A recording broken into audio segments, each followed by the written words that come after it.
Naiz irratian, bigarren kafea.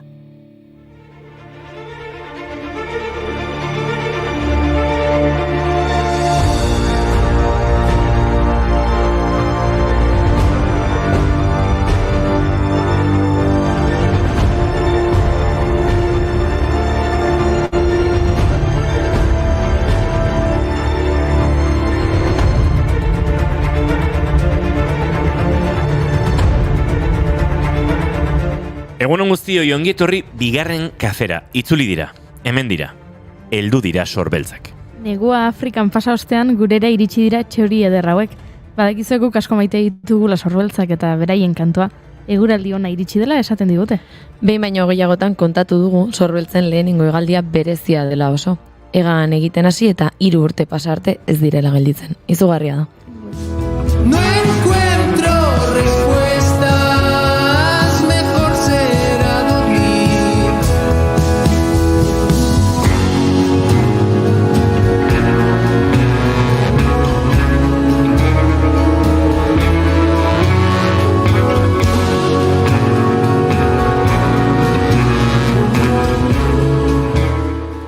Berez, esan ohi da, Santa Cruzetan etorri eta Santa Cruzetan joan. Bi aldiz ospatzen baitira Santa Cruzak maiatzean eta iraian. Lehenengoa maiatzaren 3 izango da, baina sorbeltzak aurreratu egin zaizkigu.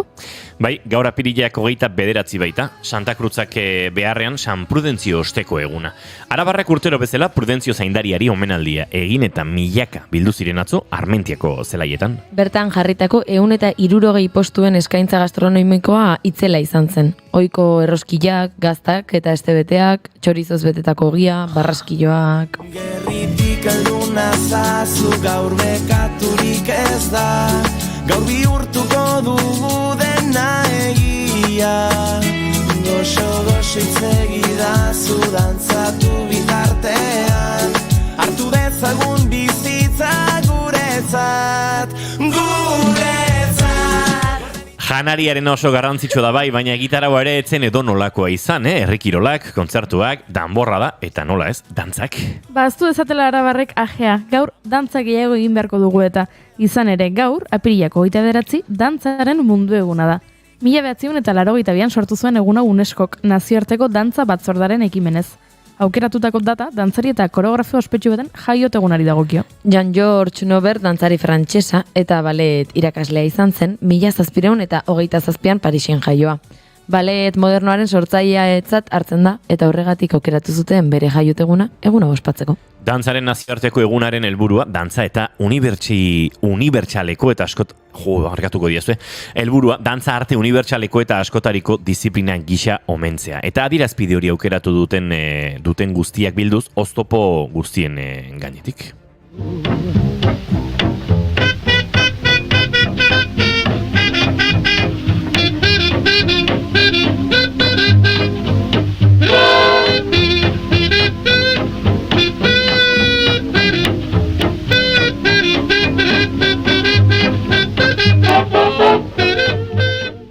Dantza egiteko, ezin genuen beste abestirik jarri hola pixkat swing. Gaurko egunez, jaio baitzen Duke Ellington, estatubatuar jazz musikaria, inoizko jazz musikaririk garrantzitsuenetarikoa.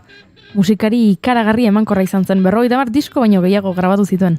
17 urterekin egin zuen debuta bere jaioterrian, 1919tik Amerikako Estatu Batuetako zenbait talderekin jo zuen, eta 22an New Yorkera joan zen jazz musikari guztientzako erreferentzia puntu bihurtuz. Ellingtonek 12 Grammy sari irabazi zituen 1949 eta 2000 urteen artean. Artista honek arteari eta musikari utzitako ondarea zabala eta neurtezina da bere milaka konposizioak ere kontuan hartzen baditugu.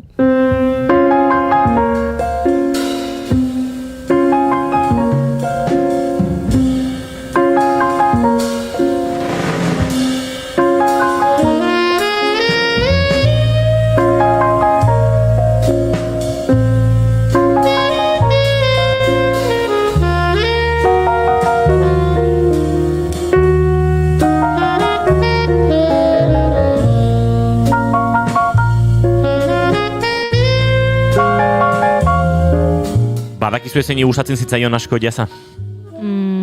Alfred Hitchcock zinema zuzendari ospetsuari. Epa. Gaurko egunez hiltzen 60 urtetan zehar 50 film baino gehiago zuzendu zituen thriller generoaren maisulanak gehienak. Bernard Herrmann konposatzailearekin egiten zuen lana, bere filmei musika jartzeko eta beldurrezko giroa sortzeko. Hermannenak dira adibidez Vertigo edo Psikosis pelikuletako doinuak. Baina bien arteko harremana bapatean aportu zen. Hitchcockek Cortina Sesgada, Torn Curtain filmerako jazz doinuak nahi zituen eta Hermannek beste ideia bat zeukan.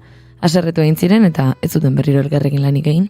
Pena bada, Hermannek sortutako soinu bandak bikainak baitira eta Hitchcocken pelikuletan murgiltzeko oso lagungarriak.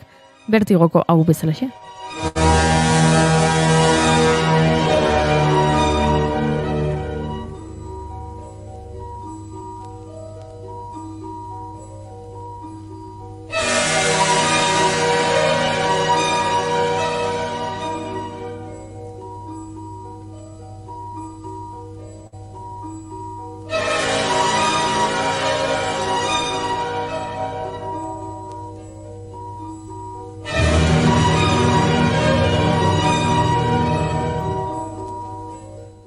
Vertigoa Espainia aldean dutena. Pedro Sánchez presidenteak agerraldia egingo du 11etan bere erabakia jakinarazteko. Adierazpen instituzionala egingo du Moncloan eta bertan argituko du Espainiako gobernuaren buru izaten jarraitzen duen, ala ez. Irakurketa asko egin daitezke estrategia honen inguruan, baina momentuz dakigun datu bitxietako bat da ez dela egongo ez prentsarik ez da galderarik ere. Bakizu zer den honena. Madrid aldean manifestazioa egiten aritu diren bitartean, asko kontu honekin loa galdu duten bitartean, Euskal Herrian jai ez jai ibili garela.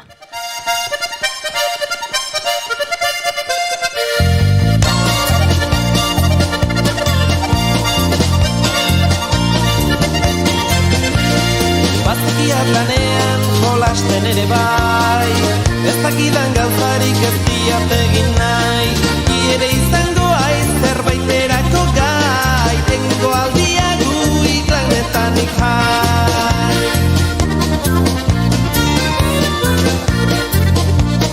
Burua naizea eta irria ontzean, odala dantzatzen zait soinua jotzean, ez diatu negarrik nire bihotzean, nahikoa egin nian mundura sortzean. Batetik, aipatu dugun San Prudentzio Araban. Bestetik, Almadiaren eguna, Burgin, urtero bezala ezka ibaitik jaitsi dira Almadia zainak antzinako ofizioa ezagutarazteko eta memoria lantzeko asmoz. Subjektu boieroa definitzeko eta horren inguruan osnartzeko boiot dira lehitzan. Eta Nafarroaren eguna Baigorren, zigante, basajaun, dantzari eta musikarien festa Baigorri euskara kulturaz blaitu du, igande honetan. Ea izatea zilborra, etzen duten dantziko horra, Nafarroarekiko dugu zorra. Gure gora pilotan, gu borrokan, hain modu prekariotan, ez dira gutxilotan, gu zilotan, hau ezin da utzi hortan. Ulertzera iritsi, nahi dut lehen bizi, gu zergatik bimundutan bizi, aurre iritzi, itxi, oiei, obe zaileatea, itxi. Gauzak aldatzen dira mantxo, gaur da atzo, jaso dugunetik eraiki gira, begira, nola ez egin paso, ustezko euskaldunek ere deitu bamauteka batxo. Oiek erkidetik, gure erpinetik, ez goaz bide berdinetik, izanekinetik nola ezinetik egiten dugu. Hori, gu festaz festa ibili garela eta festarako pres gaudela. Gaur bezala, astelena da bai, baina festa egingo dugu bigarren kafean. Maite dutekin abiatuko dugu festa eta puri-purian dauden telesail eta pelikulikin amaitu. Hori bai, tartean... Tartean, Pasaiako Itsas Festivala ezagutuko dugu. Maiatzaren 9-tik 12 bitartean ospatuko dute aurten. Eta Humberston, Chile iparraldeko herri mamua bisitatuko dugu. Eta bai, beste gau bat lo egin gabe pasatuko dut, ze mamu eta zitzegin nahi didazue. Hain mamuei bota errua, Tirantzuleo Kapirilako 29 ditu gaur eta astelena da ongitorri guztioi bigarren kafera. Naiz irratian zarete.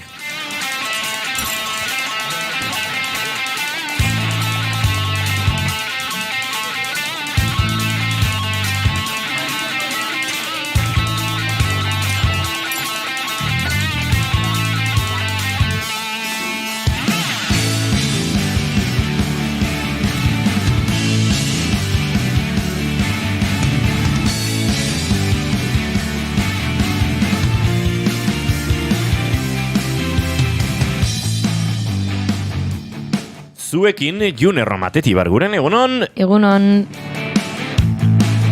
zuekin Goiuri Ezeizarandia, egunon? Egunon. Eta zuekin izketan ari zaizuena, Inigo Asensio Elurbide gaur bigarren kafeak 770 du, bai, 770. Zenbaki polita. Apirilak 29, goizak 10 eta 15 minutu izango ditu 2 segundu barru, hementxe zuzenean zuekin, naiz erratian, bigarren kafean, ongi etorri.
Tira bamentxe gure txatean Edita Brokosek egunon aurrera euraldi ona, baina hotza momentu honetan liteke, ez da egit, esaterako Bai, fresko dago. Tolosatik ari gara, oraintxe 11 gradu egiten ditu. Bai, Fresko. Bai. Bai, hotza, uste du beste gauza badela, ez? Oitu garamen hotza hondirik egiten ez duen hontan, baina 11 gradu hotzotza, hortxe. Bai, Ez, baino, duela 2 aste edo, egun oso eguzkitsuak izan genituen, 28 graduren bueltan, sandaliak eta Erredura karterian. Bai, sudurra horrela gorri, eta horrelakoak ere gertatu dira, eta orain batean, berriro, gabardinak, jakak, botak eta aterkiak. Bai, baina Iker Ibarluzean Muruaren euraldi aurreikuspena entzun dugu lehen, goizeko 10 eta tira. Hori biliko da astea gora beratsu, egun eguzkitsuak, euritsuak dena tartekatuz eta temperaturak ere dantzan, Bihar uste dut gehienezko temperatura 21 gradutara igoko dela eta etzi 13ra jetxi. Beraz, ibili preste arropekin, ze horrela xedabil eguraldia erotutagu bezala.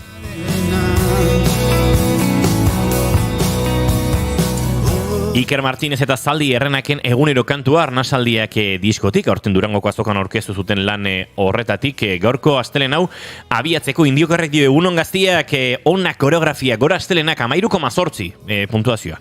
Ez dago gaizki. Nekane Alzelaik dio egunon, astelena, bate matibili da orduan, hemen astelena horrelako astelena izateko, hemen gu behintzate oso txintxo gabiltza. Nahiko ostegun itxura dauka, astelen honek. Bueno, osteguna ez, Hainbesterako. Vale,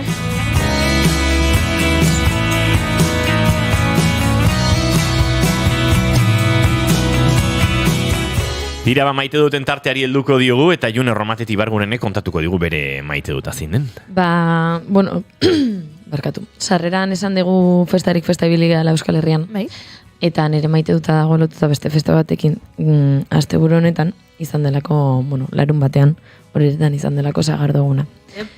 Eta ez dakit, niretzat horretako sagardoguna beti izan da berezia, beti goizean bizituet familiarekin eta arratsaldean, hasiera batean familiarekin orain ja lagunekin. Eta asko gustatzen zait bertan sortzen den giroa, maite dut honek badaukala ere tartean, maite ez dudan zerbait edo ez dakit oso ondo nola deskribatu, baino, nik badut gertuko bat sagardogun honen antolakuntzan ibili dena, eta badakita aurtengo edizioa aurrera ateratzea ez dela erresa izan. Badakita aurten burua uste asko izan dituztela, eta ez dut maiten ikuste dut jendeak ez dakiela zer dagoen horratzean. Jendeak ez dakiela aurten 40 postu inguru eukitzeko sagardoz sagardo eskaintzarekin, ze burua uste dituzten antolakuntzakoek, ze burua uste izan dituzten, goizean ateratzen den, ateratzen da kupela bat animaliek tirata, eta hori ateratzeko ere ze borroka egon den hor, ze pertsona gutxi dauden antolakuntzan egun osoko plangintza hori aurrera eramateko, eta nik uste jendeak ez dakiela hori guztia, jendeak uste duela udalak antolatzen duen zerbait dela, eta urtero egingo dela, baina hor badago arrisku bat, eta horretakoa da Euskal Herriko bigarren sagardogun zaharrena, lehenengoa usurbilgoa da, baina, geroz eta errelebo gutxiago sortzen da horrelako gauzak aurrera eramateko, eta nire maite dutakoa dauka, maite ez dudan puntutxo hori ere.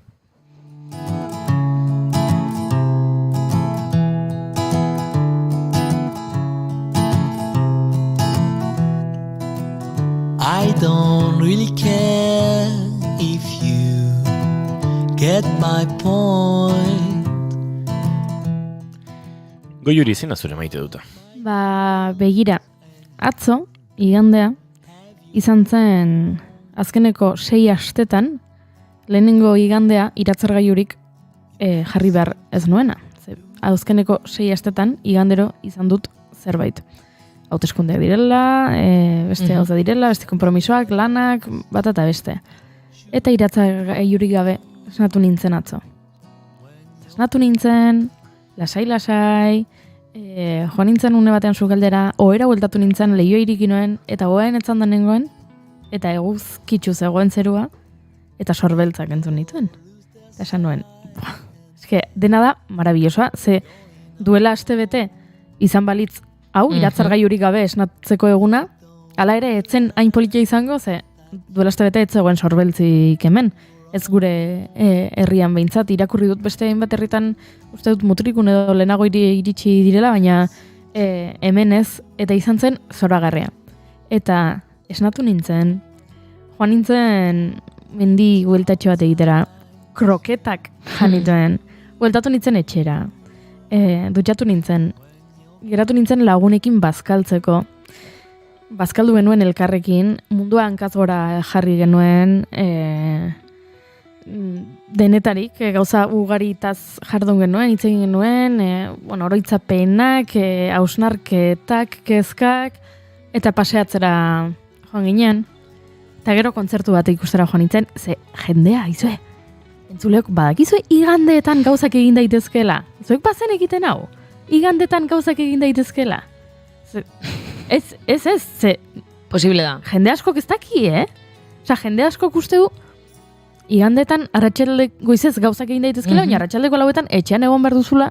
Ez errez egiten. Pentsatuz, ja triste, urrengo egunean, lanera joan behar duzula edo astelena iritsi dela.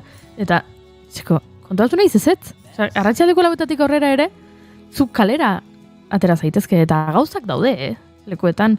Horan, kontzertu bat ikusi nuen, afaltzera jo nintzen lagun batekin, igande gauetan jatetxeak irikita daude baita ere, hau, nik uste jendeak ez dakila, ez da enteratzen. Zen ere inguruan jende asko igandeetan desagertuta dago. Eta nik uste dela, ez dakitelako, baina ni hemen honean ator public service announcement bat egitera, jakitez... PSA bat egitera. PSA bat egitera. Igande gauetan, jatetxeak irikita daude eta juntzaitezke afaltzera. Eta nahi baduzu ulertzen dut urrengo egunean nola lanera joan behar duzun, nahiko goiz afaldu eta etxera bultatu. Lagun batekin afaltzera joan nintzen. Afaldu eta gero paseotxo bat eman genuen, eta gero etxera iritsi nintzen. Eta igandea zukutu nuen, baino guztiz. Eta izan zen, egun zoragarri bat, eta hori da, nere maite duta. Hey, gonna meet me down to the Sunday date, on a Thursday drive Nik poto egin behar dut. Zik, behar duzu. Zure maite duta gehi bat.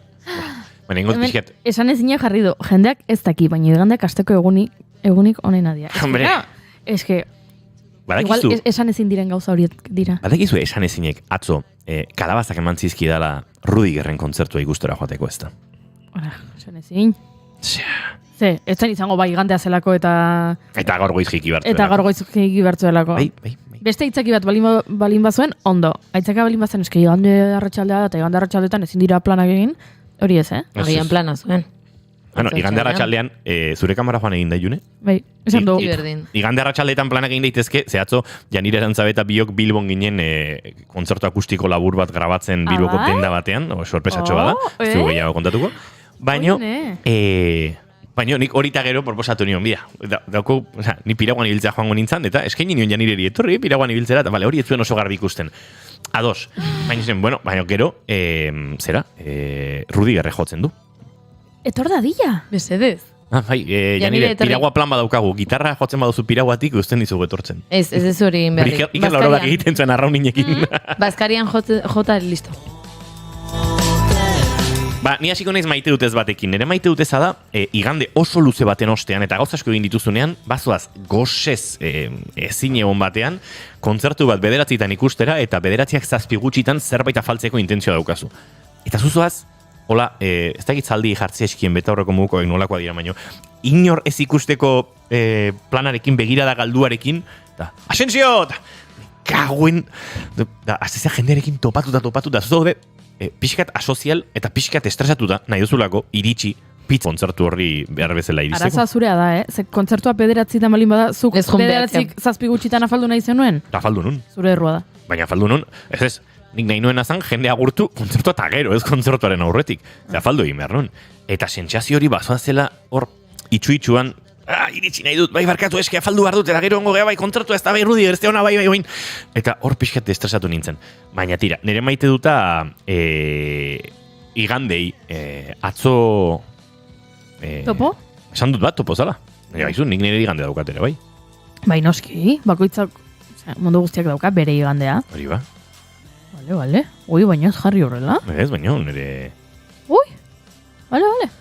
Bigarren kafera gonbidatzen hauzunean kontatukoet zehetzan izan planton, dio esan ezinek. Ez plantonez, esan nik esan dut kalabazak, ez planton. Oze diferentea dira. Bai.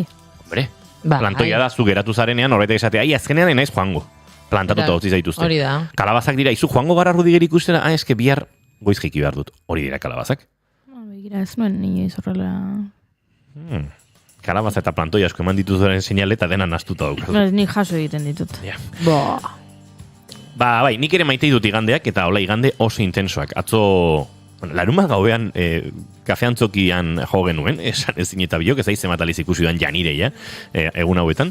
Berandu iritsi ginen, eta ni goizean goiz Irunen nintzen bidasoako itzuliko azken etapa kontatzen. Bide batez, Luis Sutton, Britaniarraren izena apuntazazue, urte gutxitan, ziklismo profesionalean izango delako olako pozak eta erakustaldiak ematen dituen horietako bat. Bueno, handik, zerbait bazkaldu pianoa eta mikrofono batzuk hartu eta joan ginen Bilbora. Bilbon grabatu genuen denda batean akustiko moduko bat, ekainean uste dut ikusgai izango dena. Ez dakit gehiago konta daiteken, beraz, hortxo utziko dut. Handik Donostira joan nintzen, Pirau hartu nuen eta Pirauan ibili nintzen, ilunabar zoragarri batean, olatuak hartzen eta antxe badian bueltaka. Eta ondoren, iritsi nintzen, ikustera, nik uste nire igandea borobildu zuen hau, Rudigerren kontzertua. Eta hemen nire maite dutaren erdigunea. Gora Rudiger eta Rudigertarrak haze bolotzarra mantzuten, eta oraindik ikusi ezpa dituzue, benetan oso gomendagarria kontzertu hau. Never consider myself a man of action. No, it is a pandemic situation. Kontzertua eta proiektua, bera, Rudiger goza ezakezue plataforma guztietan, eta bere viniloan, eta bere hainbat formatutan, baina benetan zuzenean ikustean merezi duen kontzertu horietakoa da, musikari puskak, hortxe, ez dakit, Joseba Irazoki, Mikel Sánchezen atzo baterian, beste batutan Carlos Arantzegir izaten da, bueno, orokorrean bandatzarra, eta oso gauza ederra, Felix Buff, Willis Dramoneko bateristak gidatzen duen proiektu, hor frontman lanetan ikustea, traje granate zoragarri bat jantzita, ni daukadan, kritika bakarra, Felix Buff, da, horrelako traje bat jantzita, gero ezin dela atera diskoak saltzera kamiseta txuri, beranoski batek. Normal baten. Traje hori mantendu behar daia, etxera iritsi arte. Hori must bat. Nik, goza bat, Rudigeri meriturik kendu gabe, eta hori, ez dut zatu nahi, baina nik ez dut aipatu ze kontzertu ikusi nuen, eta nola inigo ari den aipatzen, esategatik, ilargi ikusi nuen atzo. Ara, Iru Tabernan, Tolosan. Bai. Iruko formatuan? Bai. ilargeri izan genuen hemen, eta, bueno, ari da, kontzertuak osatzen eta kontzertuak sortzen. Eta maite duten tartearekin amaitzeko, maite dut eza. Imanol González Gurrutxaga gero izango dugu gurekin, gure telesail eta filmen gomendio tartean, idatzi berri digu azken kafea geratzen da. Eretzat. Bez, uste dut berak hartu duela. Maite dut bat gehiago dago. Ez du irakurri txatean dago. Barkatu ez, irakurri. Imanol. Nire maite duta da larun batean haze gozamena Santanderra. Egia da Gorka Hermosaren kontzertu zoragarri hori, Gorka Hermosarekin tartea hartu behar dugu aste honetan, Iparragirreren inguruan egindako lan hau kontari ezagun, eta akaso Gorkak ere audiotxoren batean kontatu beharko digu entrevista hori nolait osatzeko nolakoa izan zen kontzertu hau. Gorka da gure kolaboratzaile ez kolaboratzaile.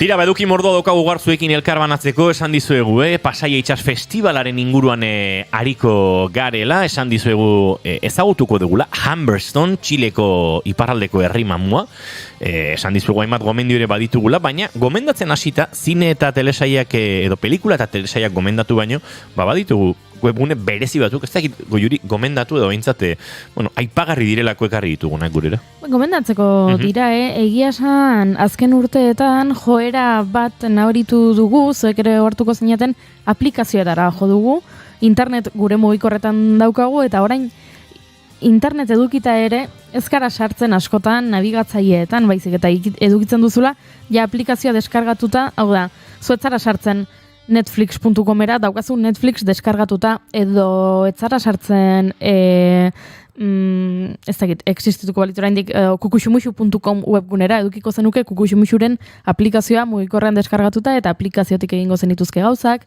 etzara sartzen renfe.esen, daukazu Renferen aplikazioa mugikorrean, eta joera horrek esan nahi du webgune asko azten joan garela. Edo jendeak orain bere indarrak aplikazioetan jartzen dituela, eta ez webguneetan. Ze esan bezala, aplikazioetan ibiltzen gara orain joetasu eta diseinatzaileek, informatikariek, ingenieriek aplikazioak egiten dituzte. Baina guk esan dugu, horren aurka, ez? Igandeen aldarrikapena egiten dugun bezalaxe, aplikazioen aurka, webgunen aldarrikapena egin nahi dugu. Aplikazioak dira larun batak. Oso ondo daude, beharrezkoak dira, arnasune dira askotan, dira larun batak. Baina webguneak dira igandeak. Hau da, oso ondo daude baita ere, beharrezkoak dira, eta pixka bat ahaztuta daude. Beraz guk gaur webgune batzuk aipatu nahi ditugu. Eta hasiko naiz, webgune batekin, agian hau da gehien gustatzen zaidana. Beraien webgune honen sortzaileek diote, interneteko gunerik lasaiena dela. Ta zentzua du, Noritzaio gustatzen leiotik begiratu eta hiria, natura edo beste leio batzuk ikustea. Window Swap izeneko webgune honetan, mundu osoko leioetatik begira jar gaitezke, gure pantaietatik. Open a new window, iriki leio berri bat, botoia sakatzen dugun bakoitzan, mundu berri bat zabaltzen zaigu begien aurrean, eta erakutsi ingo dizuet. Ea, nora eramaten gaituen, ze zuzuzuk aukeratzen, webgunea berak esaten dizu. Begira, hemen streaming bitartez, ze behin eta berez aipatuko dugu, baina agian lehenengo aldizaria da norbait bigarren kafea entzuten. Guk irrati tradizionala maite dugu noski, eta irrati tradizionaletik entzun gaitzakezue, kotxeko irratitik adibidez, baina YouTube, Twitch, Facebook, Ixa, ja ez dakit nondik gehiagotik, leku askotatik. Twitch, YouTube, Facebook eta Ixa. Hori da. Ikus gaitzakezue, beraz, ikusten ari bazarete, streamingetik. Hemen ikusiko zuen nik iriki duela webgune bat. Eta hemen jartzen duela, open a new window. Horri emango diogu. Ea, nora eramaten gaituen. Tiki, tiki, tiki, tiki, tiki, tiki, tiki, tiki, tiki, tiki, tiki. Begira, laku bat ikusten dugu, eta bi pertsona, lakuaren gainean, ze lakua izoztuta dago, esku batek kaixo esaten digu, eta hau nonote da. Hemen jartzen du, Lakeville, Minnesota, Amerikako estatu batuak. Goazen beste batera. Hemen Leio batean... Bideoak dira edo argazkiak dira? Bideoak dira. Bideoak dira. Eta Bai. kalidade honekoak. Kalidade honekoak hemen. Abir hor, auto bat pasada. Bai, errepide bat ikusten dugu, loretxoak, beste auto bat, ba hori, hemen errepide bat eta hau nungo haute da. London, UK, ba begira. Bapatean joan gara Londresera. Beste Leio bat. Bida, hemen ikusten dugu Leioaz gain, logela pixka batera ikusten dugu, Ze lanpara polita. oso lanpara politia, ordenagailuan, uste dut Premier daukala Itxura guztia du, bai? irikita, bai. Premier programa duela irikita, eta hemen, ba... Barkatu ego, Juri, igual azaldu duzu edo igual ez. Baina hau da, jendeak plataformaren zerbitzura jartzen du webcam bat Leio horietan, Hori da. hori da, ez da adimen artifiziala, Ez, egiazko... Hau da, Arthur izeneko gizon baten Leioa, eta hau da Ingalaterrako baita ere. Beste bat.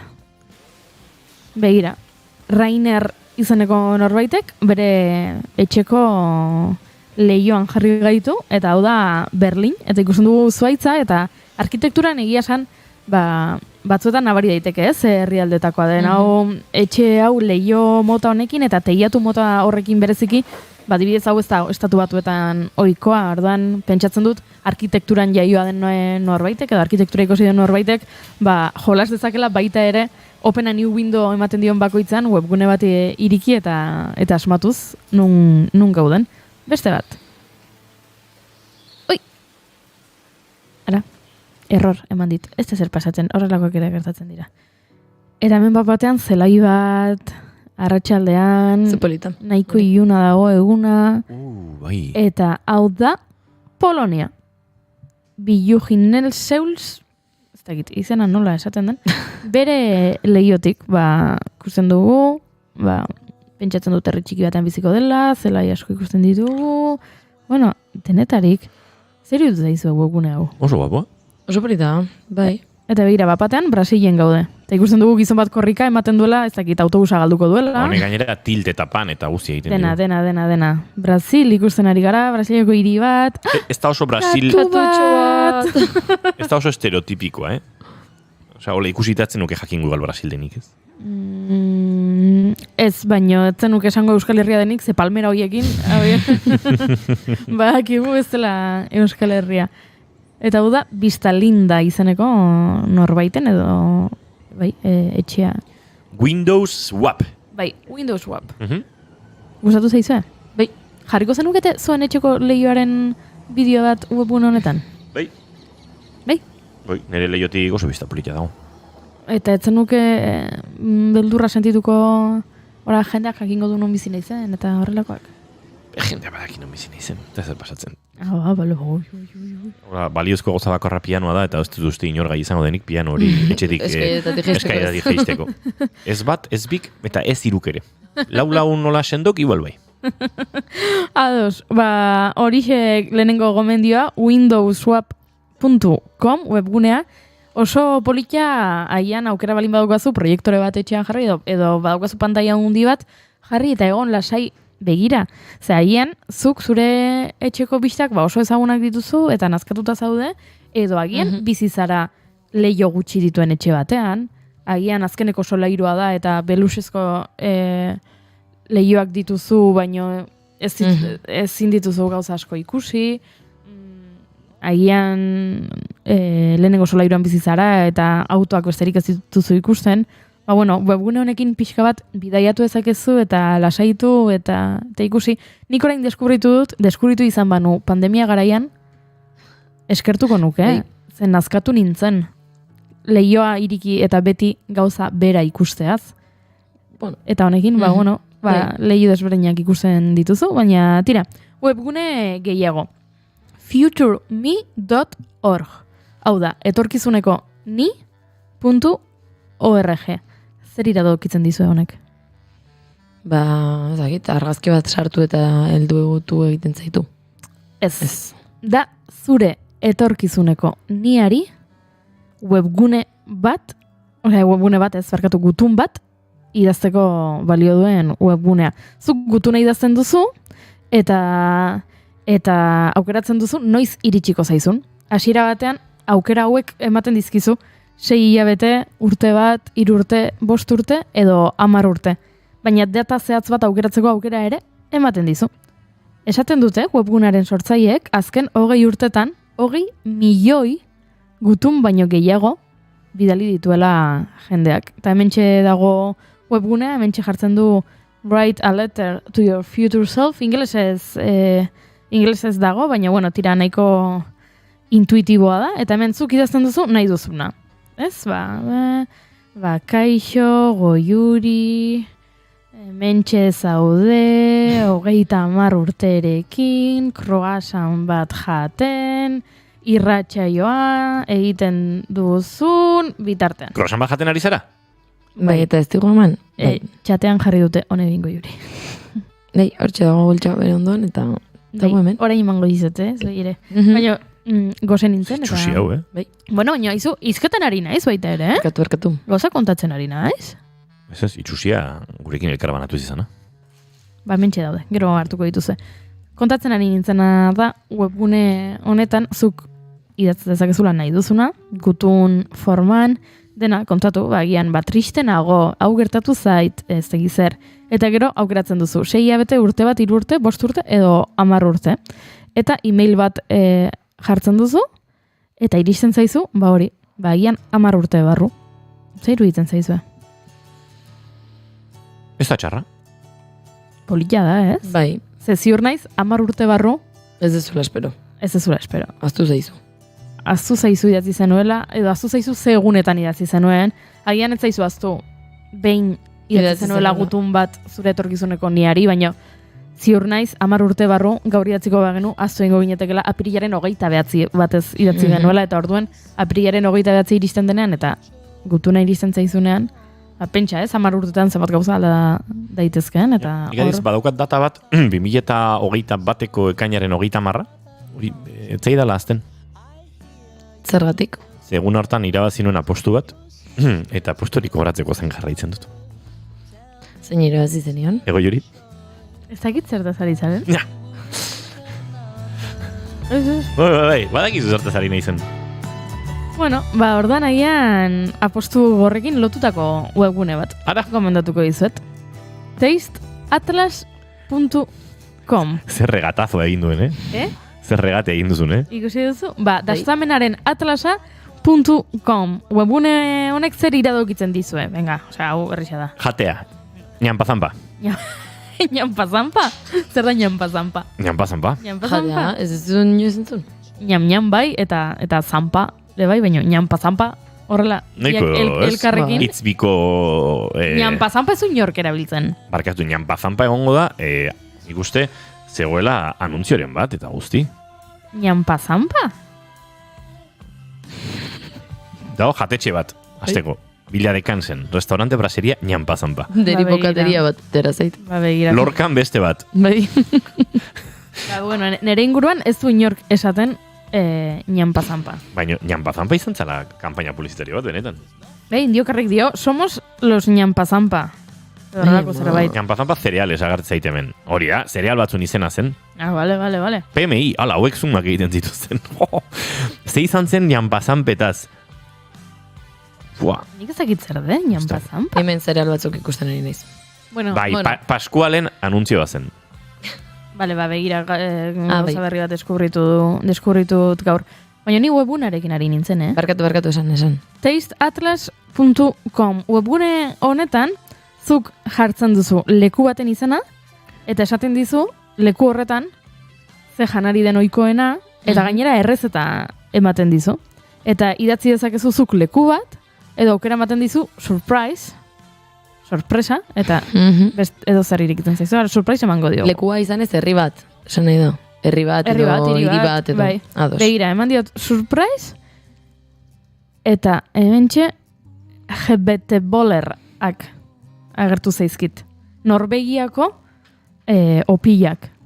Eta hemen jartzen dizu historia, jartzen dizu nola dauden eginda, eta zer behar duzun egiteko. Non jan daitezken, denetarik, eta gaina komentarioak idatzi daitezke. Beraz, hementxe zuk deskubritu dezakezu, munduan zehar, ze jaten den, adibidez, leku bat, esan herri bat, hiri bat. Praga. Praga.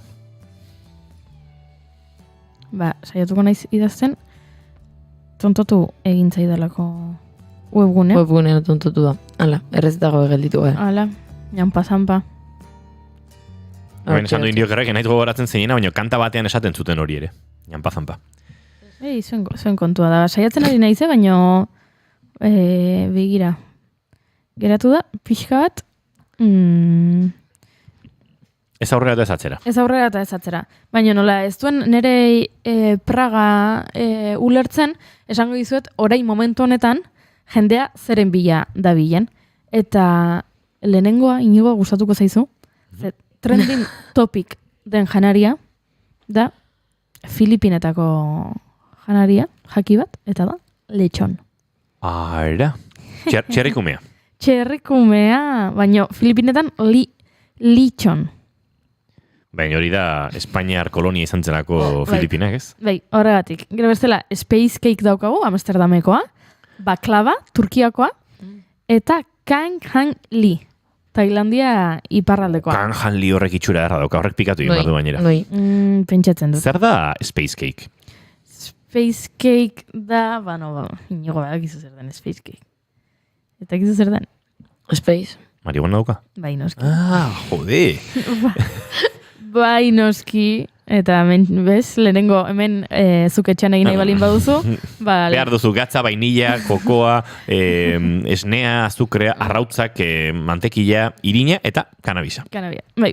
Ba horixe, ez? Baina gero dago pasta carbonara, tagliatelle al ragú, a la bolognese, pizza, pikaina, Takoak, pikaina. larmakun, giroak, greziagatik, milfeuille, frantzian, Tiramisu, orentxe tiramisu goxo bat. tiramisua, ramena, roti kanai malasiatik, bakanetik ekarrita, ba hori, horrela bidaiatzeko era bat, baina beste modu batea, janariari begira. Hau ondo etorri daiteke, esaten da, ez dakit zetokira noa, eta tripak igual ez dakit ondo hartuko didaten hango janaria, etxean jun probatzen bertako janaria, eta hola, irizen zeaneako ja tripak esentatuta. Bai, kontua, normalean zuk hemen jaten duzun janari horrek tripetan igual kalterik ez izule egingo, eta gero ara joaterakoan beste kontu bat izango dela.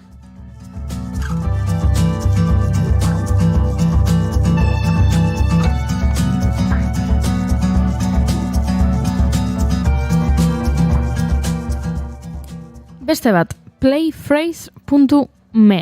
Hau da, eman play esaldiari.me. Eta hau bereziki interesgarria egingo zaizue, youtuberrak balin bazarete, bideo edizioan lana egiten balin baduzue, podcast bat balin badaukazute, edo horrelakoak, ze webgune honetan, zuk jartzen duzu esaldi bat, nahi duzun esaldia edo hitza, eta agertzen zaizkizu pelikuletako eta telesailetako zatiak hitz hori erabiltzen Nola da dutenak. webgunea?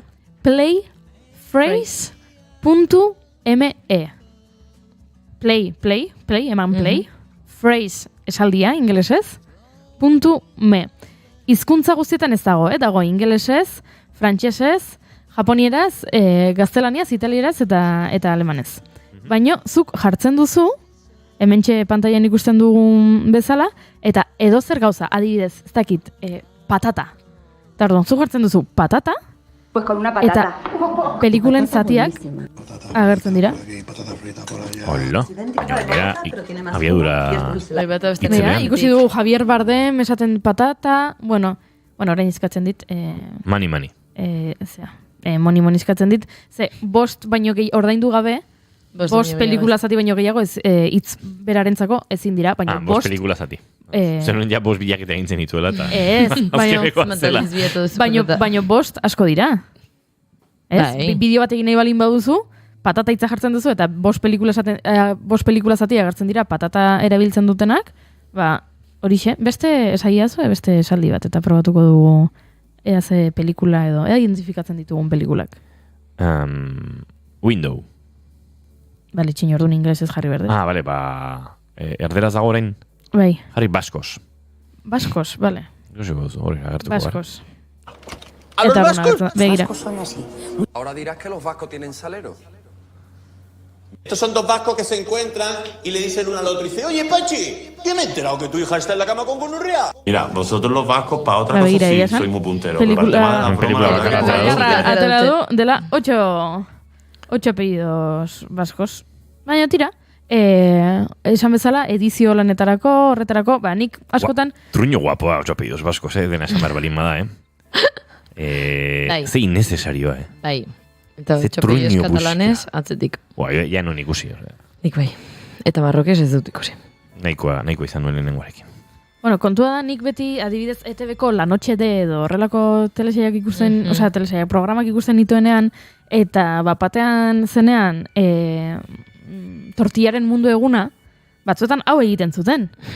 Felix Linares ateratzen zen, eta esaten zuen, tortillaren mundu eguna da gaur, ez dakize, eta pelikuletan tortilla askotan aipatu da. Eta jartze zituzten, bata bestearen atzean, 18 pelikula zati, patata tortilla aipatzen zutenak. Eta nire etxean nengoen hor, 10 urterekin, eta esaten nuen, zer daukate pertsona bat? 1000 pelikula ikusten, osorik pelikulak, tortilla hitza topatu arte, eta ez balin badut pelikula honetan aipatzen, ez badut aipatzen, beste pelikula bat ikusten du, eta beste bat, eta beste bat, eta beste bat, horrela minutu erdiko bideo bat egiteko hemen La Noche derako, orain webgune honi esker badakit. Etzegoela. Etzegoela Josu izeneko mutil bat 1200 pelikulak ikusten osorik tortilla hitzaren bila. Baizik eta badaudela horrelako programak eta horrelako erraztasunak.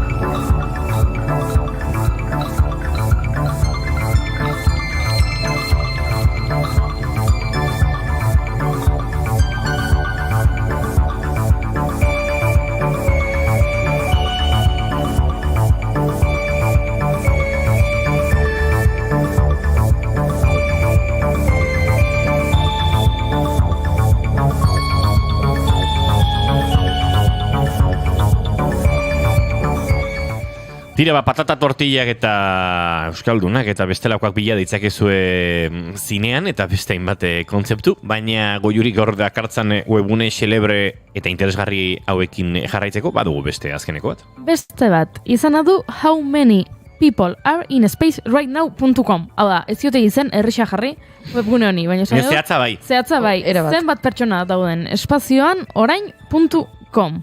Eta orduan, zuk webgune irikitzen duzu, egunero iriki dezakezu, eta orduan zenbaki bat agertzen da. Ikusten dugu, espaziotik lurrari ateratako argazki bat, eta zenbaki bat haundiz. Gaur ikusten duguna da 10 bat. 10 pertsona. Orduan, honek esan nahi du, momentu honetan 10 pertsona daudela, baina agian ostiralean sartzen bagera, agian 7, agian 2, agian jende gehiago, ze, badaude hemen NASAren proiektuak, badaude nazioarteko espazio agentziaren proiektuak, eta orduan jendea joan etorri ibiltzen da zehara. Oraintxe daudenak, Bai.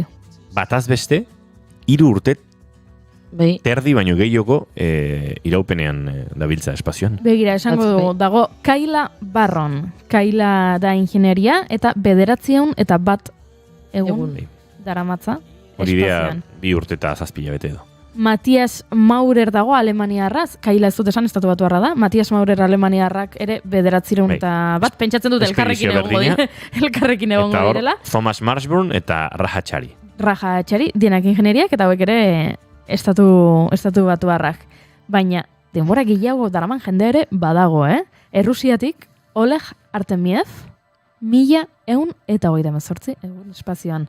Ia 4 urte dira. Berarekin dago Denis Matvev, Errusiarra bera baita ere, Sergei Korsakov, Errusiarra baita ere. 3 urte pasatxo barketu. 3 urte pasatxo, 3 pertsona hauek espazioan. Pentsatzen dut lagunak izango direla, ze bestela? Bestela gaizki. Kuadriakoak, hipoteatzea gomatxu espazioa eta antxe jarraitzen dute. Oleg, Denis eta Sergei. Jende gehiago ere badago, ze Txinatik Ye Guangfu eta Wang Yaping eta Zai Zigang. Daude, hauek 927 egun daramatzate.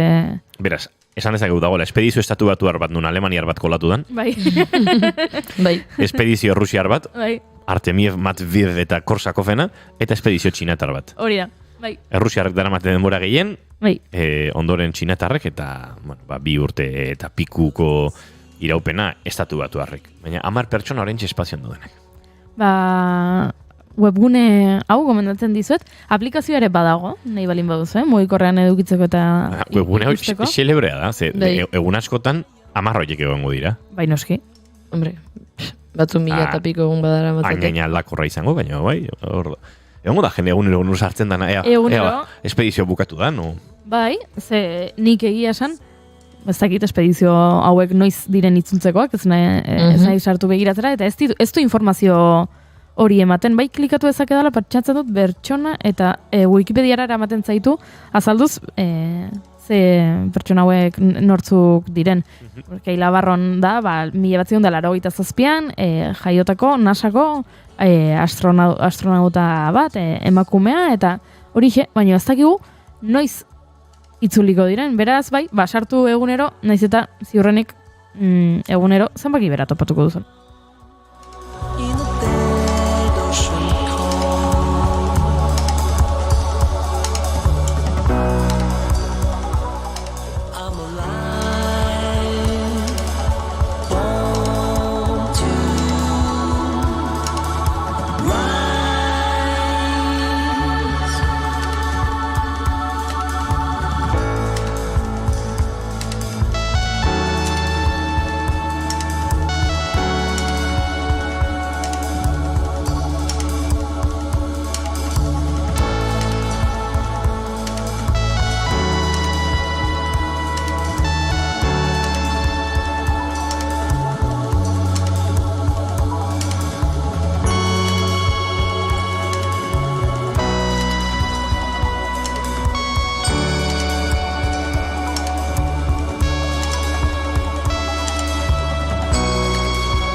Goizo 11:00 3 minutu, gure gonbidatua boletinaren ostean orkestuko dizuegu jada, Pasaia Itsas Festivalaren inguruan arituko gara Ider Arrutirekin Laister, baina, tira, beste webgune batek proposatuko dizuegu, goizeko 11:00 heltzera bitartean. Azkeneko webgune bat, baina webgune hau jatorrietara bueltatzeko webgune bada. Ze webgune honek izena du whenwasiconceived.com. Hau da. Zure gurasoek noiz sortu zintuzten. Hai da. Orain agertzen zait barkatu denbora guztian publizitatea, baina hemen webgune honen helburua da zuk jartzea zure jaiotza data eta adibidez jarriko dugu maiatza, pentsatu apirilako 29, gaurko eguna hori da, jarriko dugu apirilak 29, zeurtzetakoa, ez dakit. Norbait jaio zela 2000 urtean, apirilaren 29an. Gaur dela bere urtebetetze eguna. Hor jartzen duzu eta kalkulatu egiten dizu, zure gurasoek noiz egin zuten larrutan. Baina zure gehiago ere esaten dizu. Bai, gauza asko esaten ditu. Azteko esaten dizu gutxi gora bera, zure gurasoek noiz egin zuten larrutan edo, hau kontuan izan da, aurdunaldi biologiko tradizional batetaz ari naizela, adibide jarrita. Zu jaio balin bazinan 2000 urteko apirilaren 29an, azteko zorionak, gaur zure urte betetzea da, eta bestela jakin dezazun, zure gurasoek abuztuaren 3 eta abuztuaren 11 bitartean, egin zutela txortan, 1989ko abuztuak 3 eta abuztuak 11 bitartean, eta orduan, hori, datu hori. Eta gainera esaten dizu, webgune honek, zer, egun hartan, aste hartan, ze musika entzuten zen. Ze horrela agian, jakin dezakezu, zure gurasoak zer ari ziren entzuten. Hostia. A ber, goi hori. Txortan ari ziren bitartean. Eta horrek emango lizuke, nolabait, tempo penetratiboa interpretatzeko aukera. Adibidez. Eta orduan, kasu honetan... behin lokatzetan sartu garela, Junet? Kasu honetan izan zen, Cristina Aguileraren Jenny in a Bottle. Cristina Aguilera orduan txejai, ez? Ez, 2000 urtea zari gara.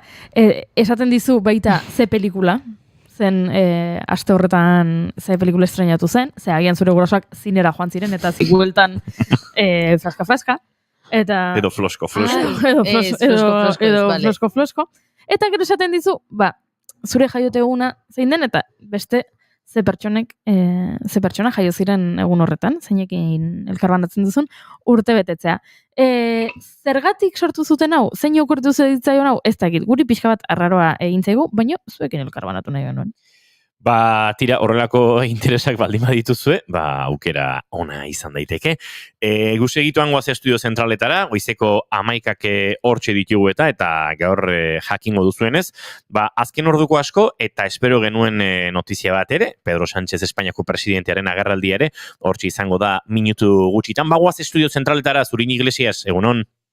Egunon deizuela guztioi, Inigo kondo esan bezala, Pedro Sánchez Espainiako gobernuko presidenteak orain minutu gutxi barru oraintxe dago Moncloan, oraintxe ari da mikrofonen aurrera etortzen, 11etan egingo du agerraldia Moncloan, eta hasi da beraz oraintxe bertan irekitzen, entzungo dugu, eta oraintxe ari da Pedro Sánchez. Como saben, el pasado miércoles escribí una carta dirigida a toda la ciudadanía. En ella les planteaba si merecía la pena soportar el acoso que desde hace 10 años sufre mi familia a cambio de presidir el gobierno de España. Hoy, tras estos días de reflexión, tengo la respuesta clara. Si aceptamos todos, como sociedad, que la acción política permite el ataque indiscriminado a personas inocentes, entonces no merece la pena. Si consentimos que la contienda partidista justifique el ejercicio del odio, de la insidia y de la falsedad hacia terceras personas, entonces no merece la pena. Oraintxe ari da esaten Pedro Sánchez ez duela merezi karguan jarraitzea, halako irainak eta pertsekuzio politikoa egiten direnean. Basado en evidencias, entonces no merece la pena. Por muy alto que sea, no hay honor que justifique el sufrimiento injusto de las personas que uno más quiere y respeta. Bere emaztea Begoña García ari da hitz egiten, izan ere Madrilgo auzitegi batek zigor auzide bat ireki zuen haren emazte Garziaren aurka, ustelkeria eta influentzia trafikoa egozita. Oraintxe ari da esaten gelditu beharra zuela. Envié pudo desconcertar porque no obedece a ningún cálculo político. Y es cierto. Soy consciente de que he mostrado un sentimiento que en política no suele ser admisible. He reconocido ante quienes buscan quebrarme, no por quién soy, sino por lo que represento, que duele vivir esta situación, que no deseo a nadie. También porque, sea cual sea nuestro oficio, nuestra responsabilidad laboral, vivimos en una sociedad donde solo se nos enseña y se nos exige mantener la marcha a toda costa. Pero hay veces en que la única forma de avanzar es detenerse, reflexionar. Adierazi du batzuetan aurrera egiteko aukera bakarra gelditzea dela eta hausnartzea. He actuado desde una convicción clara en que la única forma de avanzar o esta degradación de la vida pública determinará nuestro futuro, condenándonos como país. Es cierto que he dado este paso por motivos personales, pero son motivos que todo el mundo puede entender y sentir como propios, porque responden a valores troncales de una sociedad solidaria y familiar como es la española. Adierazten ari da, erabakia kontu pertsonalengatik hartuko duela. De respeto, de dignidad, de principios que van mucho más allá de las opiniones políticas y que nos definen como sociedad. Esto nada tiene que ver con el legítimo debate entre opciones políticas. Tiene que ver con las reglas del juego. Si consentimos que los bulos deliberados dirijan el debate político, si obligamos a las víctimas de esas mentiras a tener que demostrar su inocencia en contra de la regla más elemental de nuestro Estado de Derecho, si permitimos que se vuelva a relegar el papel de la mujer al ámbito doméstico teniendo que sacrificar su carrera profesional en beneficio de la de su marido, si en definitiva permitimos que la sinrazón se convierta en rutina, la consecuencia será que habremos hecho un daño irreparable a nuestra democracia. Exigir resistencia incondicional a los líderes objeto de esa estrategia es poner el foco en las víctimas y no en los agresores. Zuzenbide estatuaz ari da hizketan hori baitago jokoan, eta ez duela merezi bere emazteak jasandakoa eta bere emaztearengan eragina izatea salaketa horrek. Bera noski Si consentimos que los presidenteko bulos gobernua delako. deliberados... Mi mujer y yo sabemos que esta campaña de descrédito no parará. Llevamos 10 años sufriéndola. Es grave, pero no es lo más relevante. Podemos con ella. Lo importante, lo verdaderamente trascendente, es que queremos agradecer de corazón las muestras de solidaridad y de empatía que hemos recibido, de todos los ámbitos sociales. Lógicamente me van a permitir un agradecimiento especial a mi querido Partido Socialista.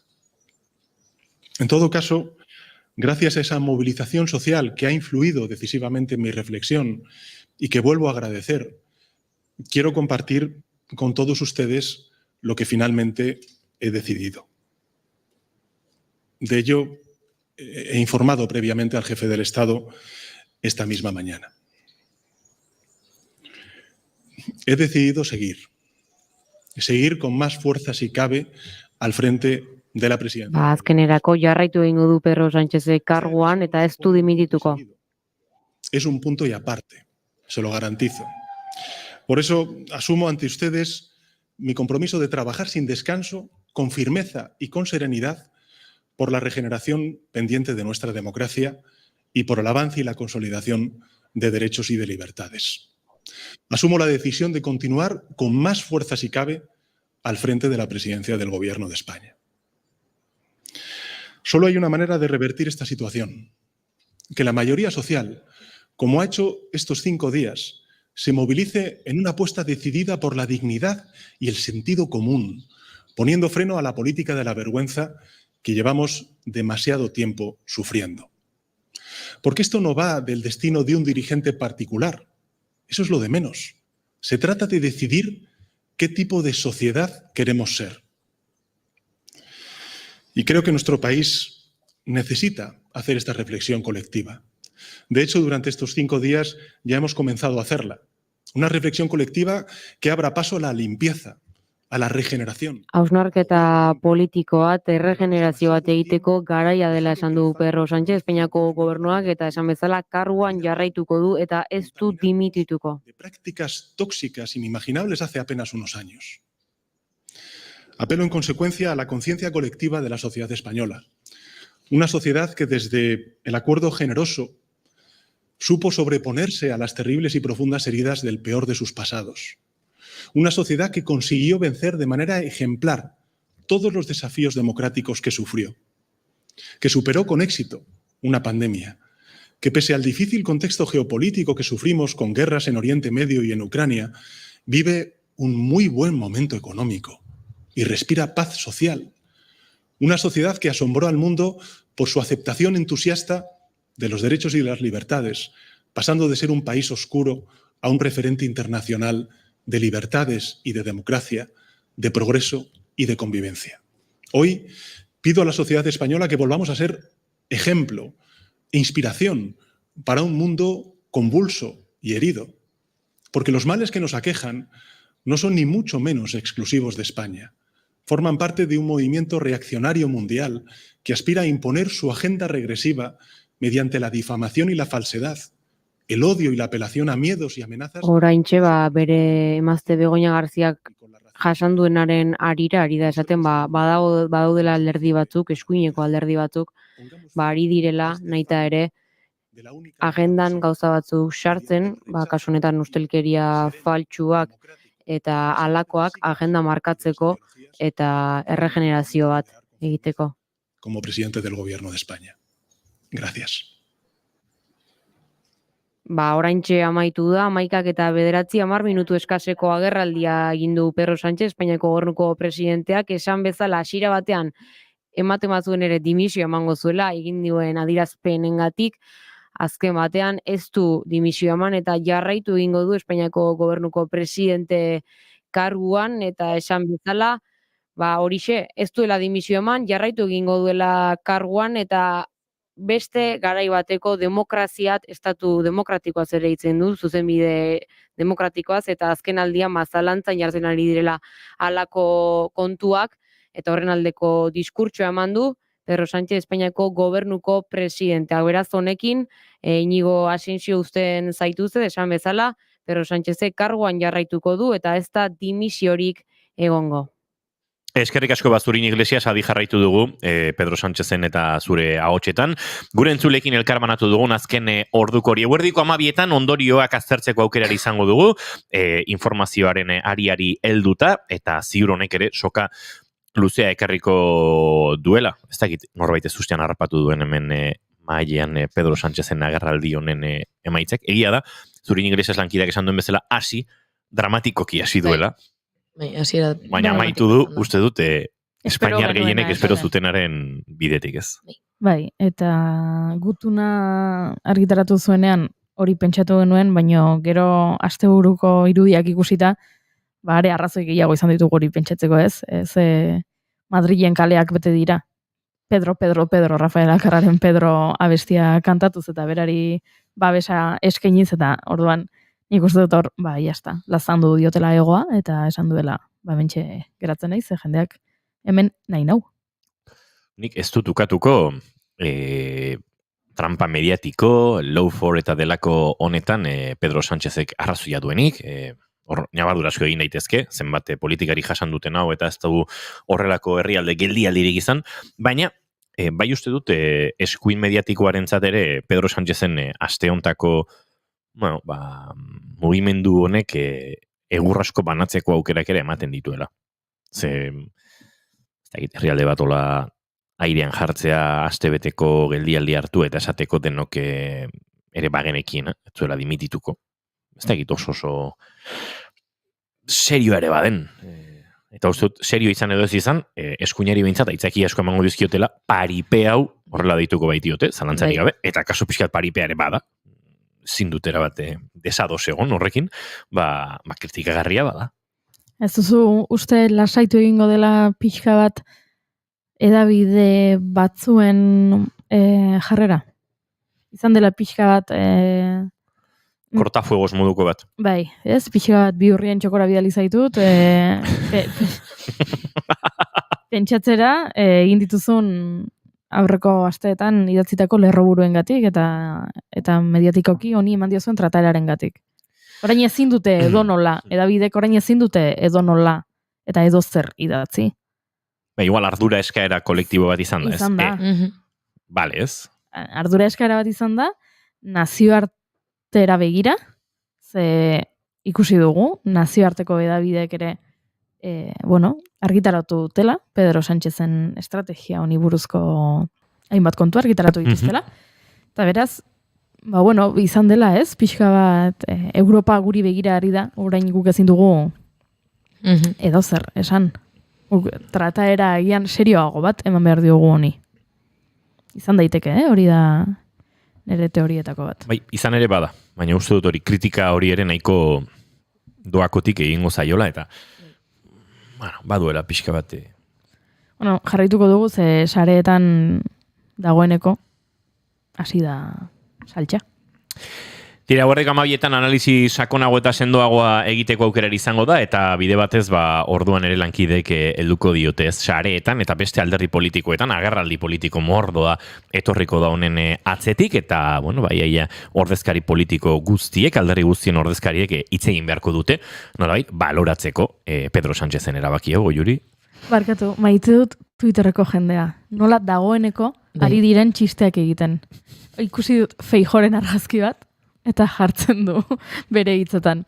Bide batez aprobetxatu nahi dut prentsa horreko esateko, nik ere ez dudala dimititzen eta Espainiako presidente izaten jarraitzen dudala. Eguerdiko 11:14 minutu esandakoa soka luzea ekarriko du, baina inor oraintxe batu baldin bazaigu, jakizue, Pedro Sánchezek Espainiako presidente izaten jarraitzen duela. Gaur, esnatu zaretenean, Espainiako herrialdean esnatu zareten euskal herritarrok behintzat Pedro Sánchez zenuten presidente, eguerdiko 11:14 dira, eta jarraitzen du, berak izaten. Ez da gilegi aldatu gauza.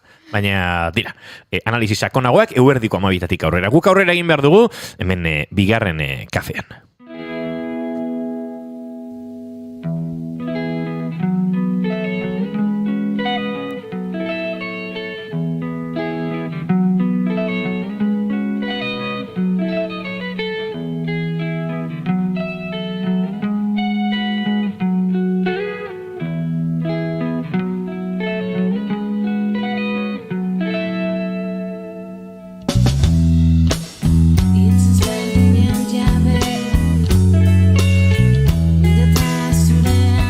Tira berreakzio guztien gainean egongo gara eta datozen minutuetan ere joango gara sare sozialetan eta beste hainbat erabideetan ere alderdi politikoek zerbait esaten badute ere, naizeko lankideekin harremanetan zuei ondorio edo erreakzio guztiak kontatzeko, baina orain Pasaia Itsas Festivalaren giroan murgildu behar dugu.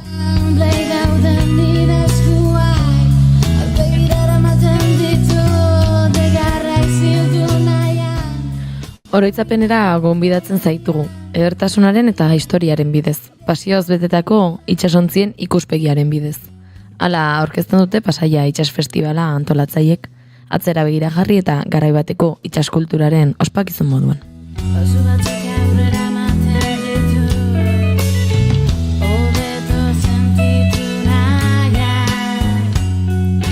Albaola eta Pasaiako udalak antolatutako festivalak 3. urtea beteko du aurten, maiatzaren 9-tik 12 bitartean, ontzi ezberdin askok beteko dute portua. Uretan zein lehorrean ikusi, entzun eta gozatzeko ekintzak prest daude dagoeneko. Egitaragua beteta eta azken ukituak ematen bai dabiltza antolatzaileak. Gaurkoan aurtengo edizioaz hitz egitera etorri da gurera Eider Arruti. Egunon, Eider. Kaixo, egunon. Bueno, aipatu dut 3. edizioa dela aurtengoa, baina agian batzuk oraindik ez dute jakingo Pasaiako Itsas Festivala edo Pasaiako portuan sortzen den giro hori zer den eta nondik datorren. Azaltzeko moduan Itsas Festival hau nola azalduko zenuke? Nik uste dela gure itsasondarian ospakizun bat. Festa bat, nun Pasaiko badia erabat eraldatua aurkezten deun, eta sekula baino garrantzi gehien baten zaion itsasondariai, ontziai, itsas munduai, pertsonei, eta pixka bat, nolabait itzalian gelditu dan, edo iskutuan gelditu dan kultura guzti horrei. Helburu konkretuekin sortu zen jaialdi hau, ez? Itsasondari hori mantentzea, erakustea, zer gertatzen da, ze helburu dira eta zer gertatzen da Pasaiako portuan egun horietan? Nik uste dut, nolabait, erabat gelditzen dela egunerokotasunean dakan erritmoa, eta ez bakarrikan egun horietan baizik, eta aurreko egunetan baita hasten da martxan jaleo guzti hori, ez? Ontziak ez dira, irteten ez dira sartzen, bakarrikan ontzi tradizionala ditugu badian egun horietan, eta nolabait, paisaia, usaia, kaleak erabat aldatzen dira, erakusteko nolazan garaibateko ontzi tradizional, egurrezko eta halako balio kutsua dakaten ontziak ikusteakin nolazan garaibaten badia hau. Beti izan da portu garrantzitsu bat historikoki, baina bereziki garrantzia emateko modua da festival hau.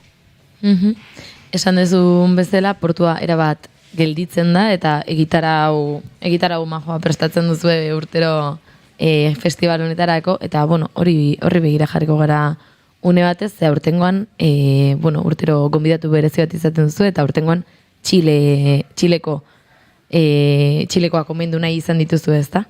Bai, hori da.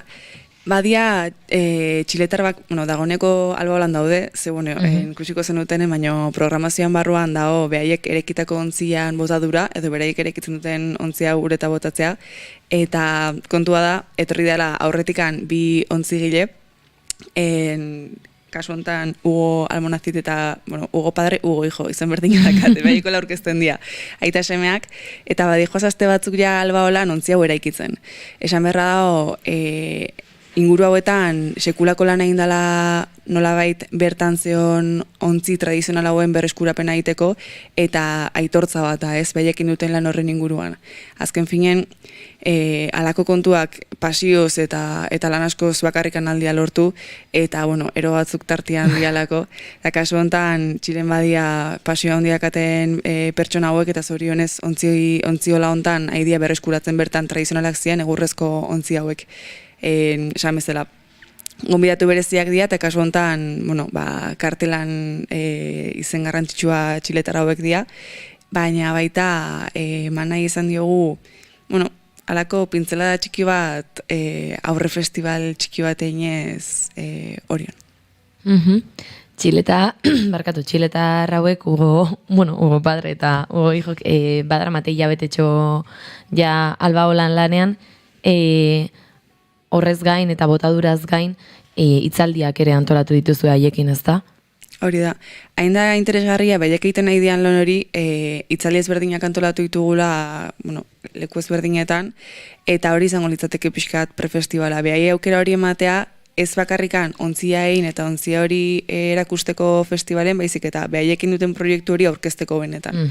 Behaien kultura hainbat arlotan aurkeztuko da, ze festivalen bertan janaria ongo da, eta azkenen, bueno, badago, behaien kultura ezagutzeko, usaitzeko eta dastatzeko aukera. Baina baita, behaiekin duten lan hori ezagutza emateko moduika proposena azkenen, bueno, hitzaldiak dira, eta tertulia horiek edo elkarrezketa horiek egingo dira hainbat puntutan. Honez gain, egitarauan aurrera jarraituta ikusi dezakegu ontzi asko izango dituzuela portuan, pixkanaka iristen joango direnak, zenbat daude izen eman da gaur egun, oraintxe horretan? Justu gaur ez dut kontsultatu. Hau da, espazioan dauden kopuruaren webgunea bezala, ez? Igual webgunea jarri gorduzu, bakarrik kopuru hori zehazteko. Bai, egia da, bueno, gora bera handiko zifra bada, ze azkenen, bueno, esan dakoa ez, proiektu hauen atzien beti daude pasio asko, baino medio gutxi. Eta badaude ontzi asko, pena handiz azken momentuan ezin dutenak edo tiro arazoa dialako, edo inkluso itxasoagatikan, ze batzuk itxasoz datoz. Eta azkenengo eskoltatu... Nondik datoz, Eider? Mundu osotik. Oso potolo gelitzea hori, baino hala da. Egia da, gehienak diala ingurukoak. Azkenen, aurten gertatu doana da, beste festival batzukin oso gertu koinziditu digula, baina bereziki, bueno, euskaldunak noski, frantsesak, galiziarrak, eta, bueno, gero ja internazionalagoa dianak, Ingalaterratik, bueno, pixkat orokorren denetik, baino momentu ontan okerrez banao 120 ontzitik gora ditugu. Beraz, 120 ontzi ikusteko aukera izango du bertara gerturatzen den edonork, eta horietako batzuk bisitatzeko aukera ere izaten da, ezta? Hori da. Bueno, 120 uretan, gero esan beharra dago, komentatutu duguna ez, batzuk egongo diala Lehorrian, hoien artean adibidez Gipuzkoa, ondala gutxi prentxan baita askotera dana, Albaolan zarberritu dalako, baina normalean protagonismo handien hartzen duenak dira ontzia handiak, bisitagarria dianak, eta bereziki aurten aukera bakan bezala ontzi hauetan navegatzeko aukera emango da. Nidak idala sarrerak agortu dira, orduan ez dut gehiagi alte esan nahi. Baina esfortzu berezi bat egin da hori egiteko zebazan eskaera orokor bat ontzi hauek navegatzen bizializatia. Antolakuntzatik ganez esperientzia hortan sartuko. Guri sukaldian lanen eutia tokatuko zeigulako. Hango da hor norbait sarrerak erosi dituna eta gozatu izango duna ontzi horietan navegatuz. Bada, ontzi berezi bat ere aurten, lehen aldiz etorreko dena itxas festivalera eta hori Aitamari ontzia da, ezta? Bai.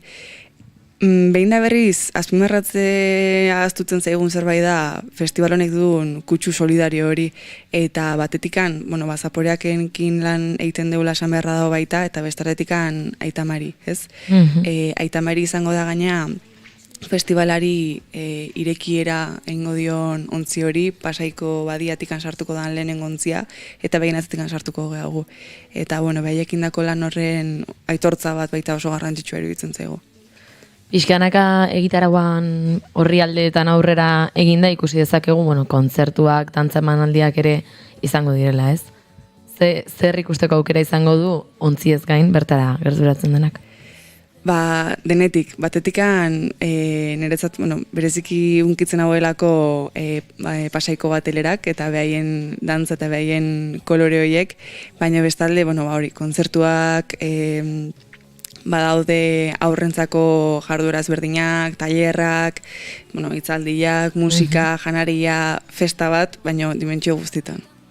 Aipatu dituzu batelerak eta horien inguruan ere galdetu nahi nizun, Pasaiako batelerak garrantzitsuak dira Pasaian bertan, eta harien protagonismoa mantendu nahi izan duzu, Bai, zorionez bada han elkarte bat, nun papel hau edo perfil hau berreskuratu nahi izan duten, eta aldarrikatzen duten, eta, emakumeak itxasuan izan duen garrantzia, eta papel hori erabat azpimarragarria dela iruditzen zaigu, eta oso harro gaude behaiek gurekin elkarlanen jarraitzeko gogo aukitzeaz, eta behaiei merezi duten tokia eskinia izatiaz. Haiek behaien postu edo, tokia izateko zein izango da bidea edo non ikusi halko dira batelerak Pasaian zehar? Pasaian bertan behaien dantza emanaldia ingo dute eta hori da azkenean behaiek egiten zuten papel hori nolabait antzestu ingo dute baita jatorrian batelerak zian hori uretan baita erakutsiz. Maiatzaren 9-tik 12 esan dugu izango dela festivala, esan dugu gauza asko izango direla bertan ikusteko, eta batean sarrerak agortuta daudela, beste gauzetan sarrerak hartzerik dago oraindik, nola eman behar da izena horietarako entzuleren bate joan badu? Pasai festivalak Pasaitxos festivalak badu bere web orria, eta bertan daude sarrera guztiak, baina, beste behin itzuli nahi dut prefestival hortaz, kasu hortan ez da 9-tikan 11 ekitaldia bakarrikan, baizik eta 8an hasiko litzateke prefestival hori, ni oriotarra naiz, eta pixkat nire tiraka.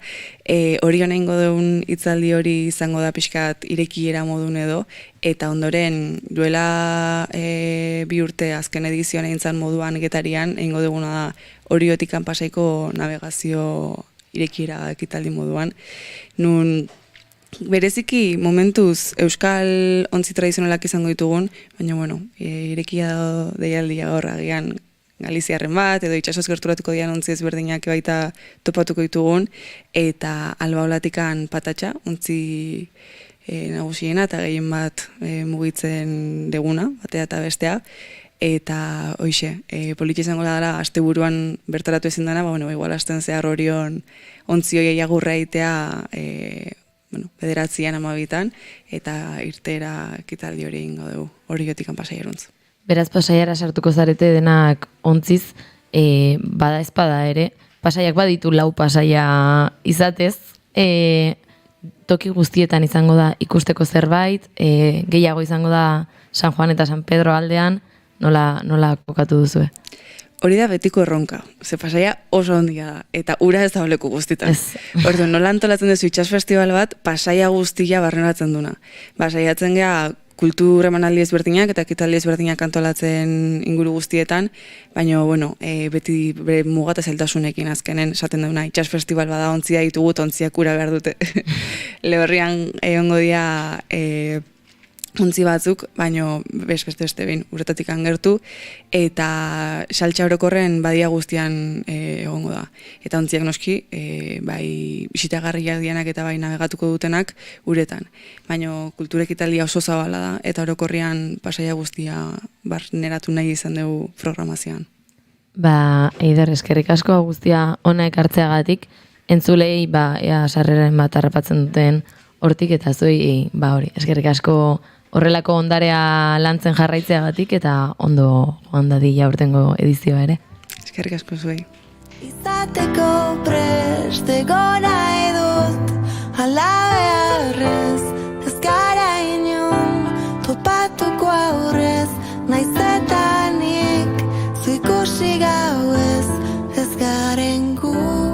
izateko prest egon nahi dut. Ala beharrez ez gara inon topatuko aurrez, naiz eta nik zu ikusi gauez.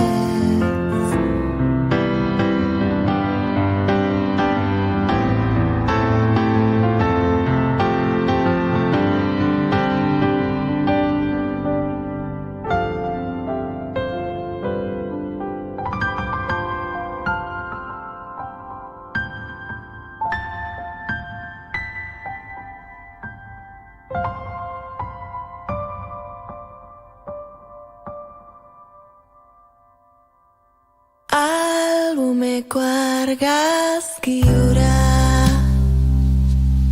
azkena zoriontsu izateko baimena su berriek suzarrei etena orain zorrotzegia da.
Goizeko 11:11 minutu, Olatz Salvadorren ez garen gu kantu honen doinu goxoetan agurtu dugu Iderarruti eta agurtu dugu nolabait Pasaia Itsas Festivalan, ez da jarraipena egingo diogun ekitaldiari, maiatzaren 9-tik 12 bitartean, baina tira goiora aipatu dugu, erreakzioen soka horri begira jarri behar genuela, akaso erreakzio serio eta juzkoak baino egon dena zera da, sare sozialetan zalaparta dagoeneko, ez da? Bai, sekulako zalaparta eta esaten zakegu txiosferari begira jarrita batez ere 3 erreakzio mota egon direla, edo 3 iruzkin mota.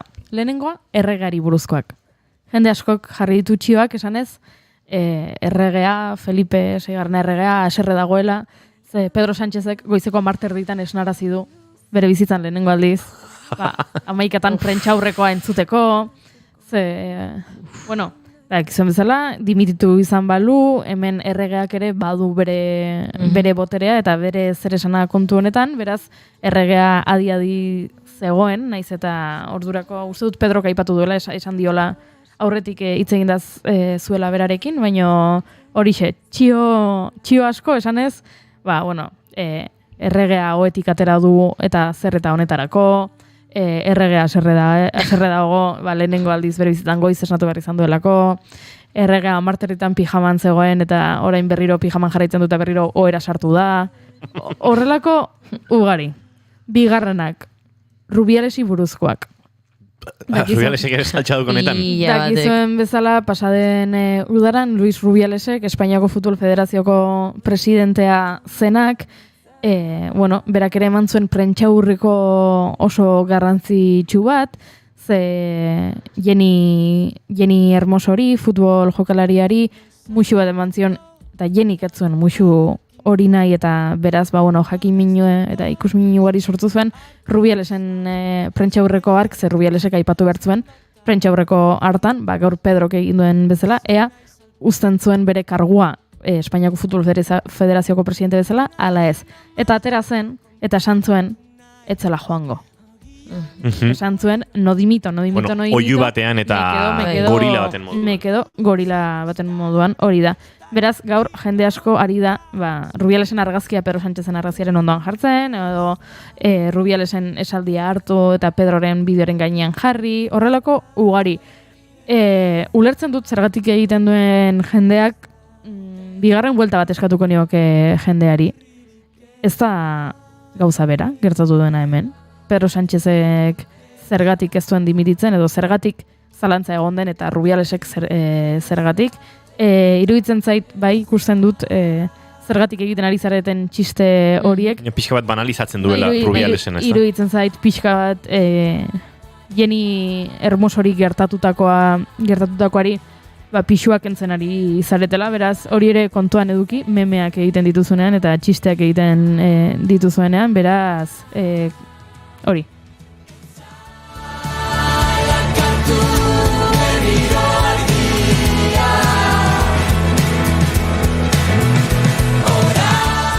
Gurekin zada xarrego, Juli? Bai! Zergatik? Ez dut esango. Jarrituko dut? Zer edu. Bai. Eta gero, hirugarren erreakzio mota dela erreakzio serioak. Eta agian hauek dira, ez? Garrantzitsuenak memetik aratago.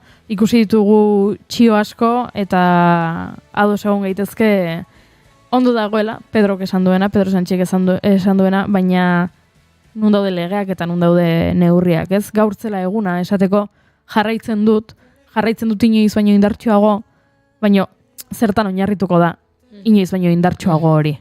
Zergatik, ez? Ez dago edabideen lege bat sortuko, ez da Loferraren aurkako neurriak hartuko, ez dakit mordaza legea aldatuko da, gauza horiek faltan bota dituzte interneteko erabiltzaileek, eta jende askok, eta egia da, ian epikotasun hori falta izan zaiola Pedro Sánchezen diskursoari. Ondo dagoela eskerrak ematea alderdiari, eta ondo dagoela eskerrak ematea egun hauetan jaso dituen mezuengatik, baina pixika bat deskafeinatua ez ote den geratu bere diskursoa, ez dituelako legeak eta ez dituelako neurriak azaldu. Hartuko dituenak, hartuko baditu, hori ere ez dakigula. Baina horixe 3 erreakzio nagusiak, erregari buruzko txisteak, Rubialesi buruzko txisteak, eta gero, neurriak faltan bota dituzen, txio serioagoak. Tira, basana bezala, eguerdiko 12etan sakonago, erreakziorik balegurrengo minutuetan ere, tarte bat hartuko genuke, erreakzio pixuzko baldin bada behintzat, erreakzio hori zuekin elkar banatzeko, baina bien bitartean, azken asteko, historio hau amaitu delako, eta kaso zuetako asko oso entretenituta egontzaretelako, Pedro Sánchezen gora berekin, amaitu baldin bada historia, agian behar duzu, telesaire edo pelikula gomendioren bat, urrengo egunetan zuen denbora libre isialdi ikusentzunezko hori asetzeko, eta hortara gatozgu, hemen bigarren kafean. You got the cinema.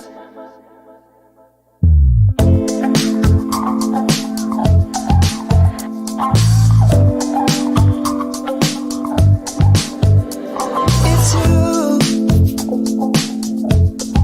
and I'm not getting over it. Darling, is it cool? From starving when it comes to this. Amaikak eta 37 minutu bigarren kafean zarete naiz irratian, azken minutuetan batu zareten ontzat, gaur eguerdiko 11etara aurreratu dela, eguerdiko 12etarako aurrikusia zegoen Pedro Sánchez, Espainiako presidentearen agerraldia, agertu da, gauza asko esan ditu, baina labur bilduz, jarraitzen duela presidente izaten, eta ez dela ezer gehiagirik aldatzen, eta hortik goiurik oraintxe labur bildu bezala Twitterren egin diren eskaeretako batzuk, oso ondo dagoela, iniz baino indartsuago presidentziari heltzea, baina lawfare, fake news eta hainbat horrelako estrategia politiko-mediatiko jei aurre egiteko legeak eta mekanismoak garatze eza, leporatzen ari zaizkie. Sare sozialetan ikusiko dugu zein diren erreakzio politikoak, eta ziurrenik eguerdiko 12etatik aurrera, gure informazioaren ariko lankidek izango dute horretarako parada, baina guk hainbat proposamen zinematografiko eta telesail proposamen egin behar dizkizuegu, eta horretarako gure horbildu zego dagoeneko Imanol González Gurrutxaga ere. Imanol, egunon? Egunon. Asteburuan rodajean ibilizara. Bai, eta oso goiz esnatzen egunero, gaur goizen baita oso goiz esnatu naiz. Gaur Mallorcan esnatu zara edo Euskal Herrian ja? Gaur Mallorcan esnatu naiz, goizeko 5etan, egaldi hartu dut goizeko 6etan, eta hemen txenao, letxuga bezain presko. Bueno, nik hain fresko ez zaitut ikusten, Imanol, baino ondo. Eskerrak irratia entzutea besteik eztan, eta hemen sartzei duzen kamara hauek, ondo etortzen dira, baino... Bai, baino... Printzipalki... Bai, zure hautsak justifikatuko zeitu. Bai. begizuloak ez dira ia nabaritzen. Ez.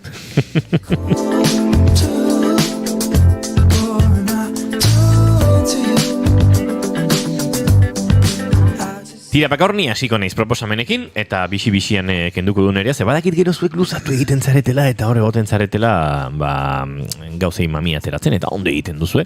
Baina nire proposamena laburra da, batez ere, oraindik ez duelako ikusi, ikusmin handia sortu duen lana da, dagoeneko sari mordoa jaso dituena, eta gaur ona ekarri dut, datorren egunetan, maiatzaren 3, uste dut, ostirala dela maiatzak 3, edo astelena, igandea, zer da maiatzak 3? Ostirala.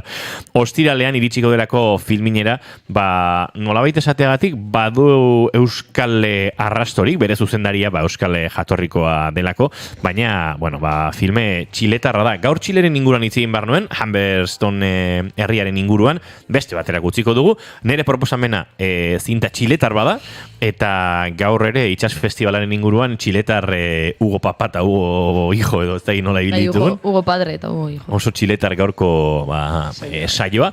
Eta proposamen hau La Memoria Infinita da esan da bezala. La Memoria Infinita lan oso sakona da Alzheimerraren inguruan, Augusto Txileko kultur kazetari ezagun bada, eta Paulina, aktorea eta kultura ministroia eta elkarrekin maite minuta egon dira duela 25 urte baino gehiagotik. Augustoren oroimena ahultzen hasten da, eta haien arteko harremana pixkat berrasmatzen ikasiko dute, eta agerian utziko dute, euren arteko maitasuna eta humorea haustezinak direla. Maite Alberdik zuzendutako lana da, eta sari mordoa jaso eta jasotzeko bidean da, esan da bezala jatorri euskalduna duen Maite Alberdiren lan honek. La Memoria Infinita estrenatu zuten Sundancen 2023ko urtarrilean, hantxe, dokumental honek epaimaiaren saria jaso zuen, horrekin berarekin forke saria lortu zuen Espainian, eta baita, pelikula honenaren, pelikula latinoamerikar honenaren Goya sariare. Gainera, dokumental honenaren Oscar sarietarako ere egon zen, nominatuta, eta gogoan dut aipatu genuela, tira, Maite Alberdi bera, euskalduna etzela, baina euskal jatorrikoa bazela. Beraz, bidea egin duen pelikula, bidea egin duen dokumentala, eta gurera helduko dena, esan da bezala oso solan sutila eta sensiblea, eta tira, trailerare elkarbanatuko dugu, iruditzen zaidalako benetan biltzen duela pelikularen oinarria. Hola. Ahora parece que yo aquí para recordar quién fue Augusto Bono. Yo soy Augusto. ¿Y tú qué eres? Yo soy la Pauli. Nos conocemos hace más de 20 años. Mañana vas a encontrar. Nos parece muy importante reconstituir la memoria. Es siempre un intento de verse a sí mismo. Dokumental gogorra, dokumental sakona, eta tira, el agente toporekin ezagun egin zen ziurrenik euskal publikoarentzat, Donostiako zinema jaialdian aurkeztu zuelako, eta, irabazle ere izan zelako, el agente topo lan horrekin Maite Alberdi hainbate tokitan, nominazio ugari jaso zituen, eta tira, hor ere Goya sarietarako pelikula latinoamerikar onenaren izendapena jaso zuelako, baina orain dokumental giroan eta benetan oso ederra den zinta honekin dator, dagoeneko batzuk akaso izan duzue jaialdiren batean ikusteko aukera, baina publiko gehienarentzat nolabait ikusgarri izango da laster. Filmin plataformak ekarriko du, Zinema Latinoamerikarraren bilgunere bada askotan filmin bera, eta La Memoria Infinita ostiral honetan izango duzue ikusgai, filminen bertan. Hau da nire proposamena, labur eta zehatz, baina gomendatzen dizut benetan, nik gogo handia daukat ikusteko. Malkoi ezin eutxi, nengoen. Gogorra da. Baina oso sensiblea, oso alegia ez du malkoa bilatzen, malkoa hor dago, historia gogorra delako, eta baina oso historia ederra dirudi, esan da bezala, nik orainik ez dut ikusteko aukerarik izan, baina espero duela ikusi alizatea. Lehenengo gomendioa ikusi ez duen pertsona batekin da, esan nahi dut. Baina arte ekarri dugun gomendiok, ikusi egulako pelikula bat, edo gustatu egulako pelikula bat, eta ekarri degula, ez? Bai, batzun bate... Tira, Junek Beetlejuice gomendatu zuen, eta oraindik ez estrenatu. Bai, Claro, beti esaten diazute pintaxek hartzetela. Claro, bueno. beti denboran bidaiatzen. Batzutan iragana eta beste batzutan entorkizuna. Begira, lo ez egiteak Ze sormena Ze dakarri. kutsu filosofikoa eman dion gure zine zuzendaria den Imanol González Gorrutxagari. Bai. Bai. Venga, Imanol jarriko dugu lanean.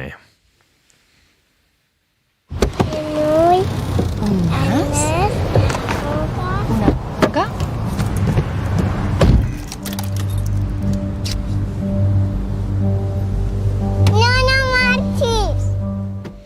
Gaur kontan, kostazait pixkat pelikula erabakitzeaz, azkeneko aste hauetan ez de denbora hondik euk ikusteko gaur egun ze pilpilen, ze estrenatzen nahi dien. Gia da aste burontan ikusi detela el caso, bueno, ez dut bukatu, baino el caso, zuetako batek komendatu behar dezutena. Asunta. Caso Asunta. Vale, hoi da, Asunta. Ez dut bukatu eta horregatik erabakiet ez ekartzea. Eskerrak bestela poto izan zen. Bai, hori da. Topo, ez? Topo. Eta orduan gaur kontan ekarriet aurreko urteko pelikula bat, niri asko gustatu zaitena eta ikusi momentuan asko gustatu zaitena eta konturatu naiz gaur egun dagoela Netflixen. Orduan, hau zuentzako. Ekarrieten pelikula da Els Encantats, dala Los Encantados, pelikula katalan bat, Elena Trapé zuzendariak zuzenduta.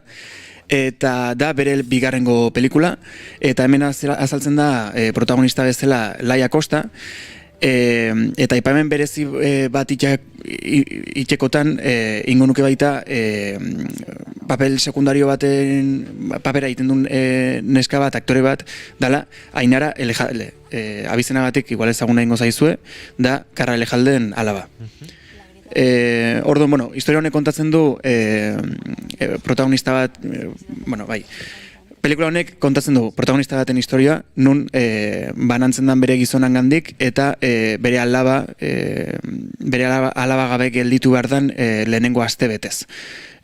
Akordio bat iristen die bikotea, nun protagonistak ikusi dezaken bere alaba, astebete ondoren, astebete duteko bere etxean, da gero beste astebetez gizonan etxean. Gizon hoian etxean. Orduan, kontatzen du, aste hortan gertatzen den denbora luze hori, ez? Nola pertsonaia honi egiten zaion egonaldi hau oso luze, eta erabakitzen duen mendiko etxe batea jutea, astebete pasatzea, pixka bat azteko eta gatazka guzti horiek alde bate guzteko eta bere buruakin bakarrik euteko, eta saiatzeko dolu hori modu batea edo bestea eramaten. Eta hori, batu bezala da 2023ko pelikula bat, zine-aretotan estrenatu zen, eta jaialdi desentetan ibili izan baita, baina gero nik uste detetzula bombo asko euki ez da mediatikoki ikusleak ikusleak zinetara juntzalako, baina guain Netflixen daola, ni bai komentatzen dizueten pelikula bada, ze da pelikula oso lasai bat, da oso pelikula hausnarkor bat, batzutan beharrezkoa dana, ez? Pertsona askok pasatzen dituzte dolu ezberdinak eta kasu honetan amatasunakin lotutako dolu bat izan da, iruditzen zait, igual pertsona batzuk lotuta sentitu aldiala edo bai sentitu aldezaketela ikusten nahi den momentu hortan gertuko zaien sentimentu bat. Eta ez da ez gertuko sentitzen zen, nik ikusi nun momentu nenun bate gertuko sentitzen, alare gozatu daiteken pelikula bat dela esango nuke.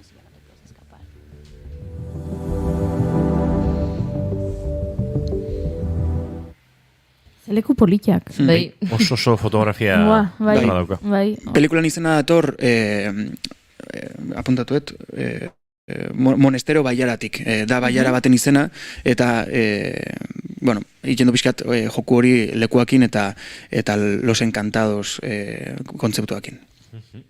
Bai, esan lekua oso polita, argazkilaritza oso polita, aktore lanak oso onak, hori, nahiko aktore oso gutxi daude, esango nuke pertsonaia 4 bakarri daudela edo 5 pelikula guztin zehar, eta dauden 5 horiek daude oso goxo landuta eta da zoragarria.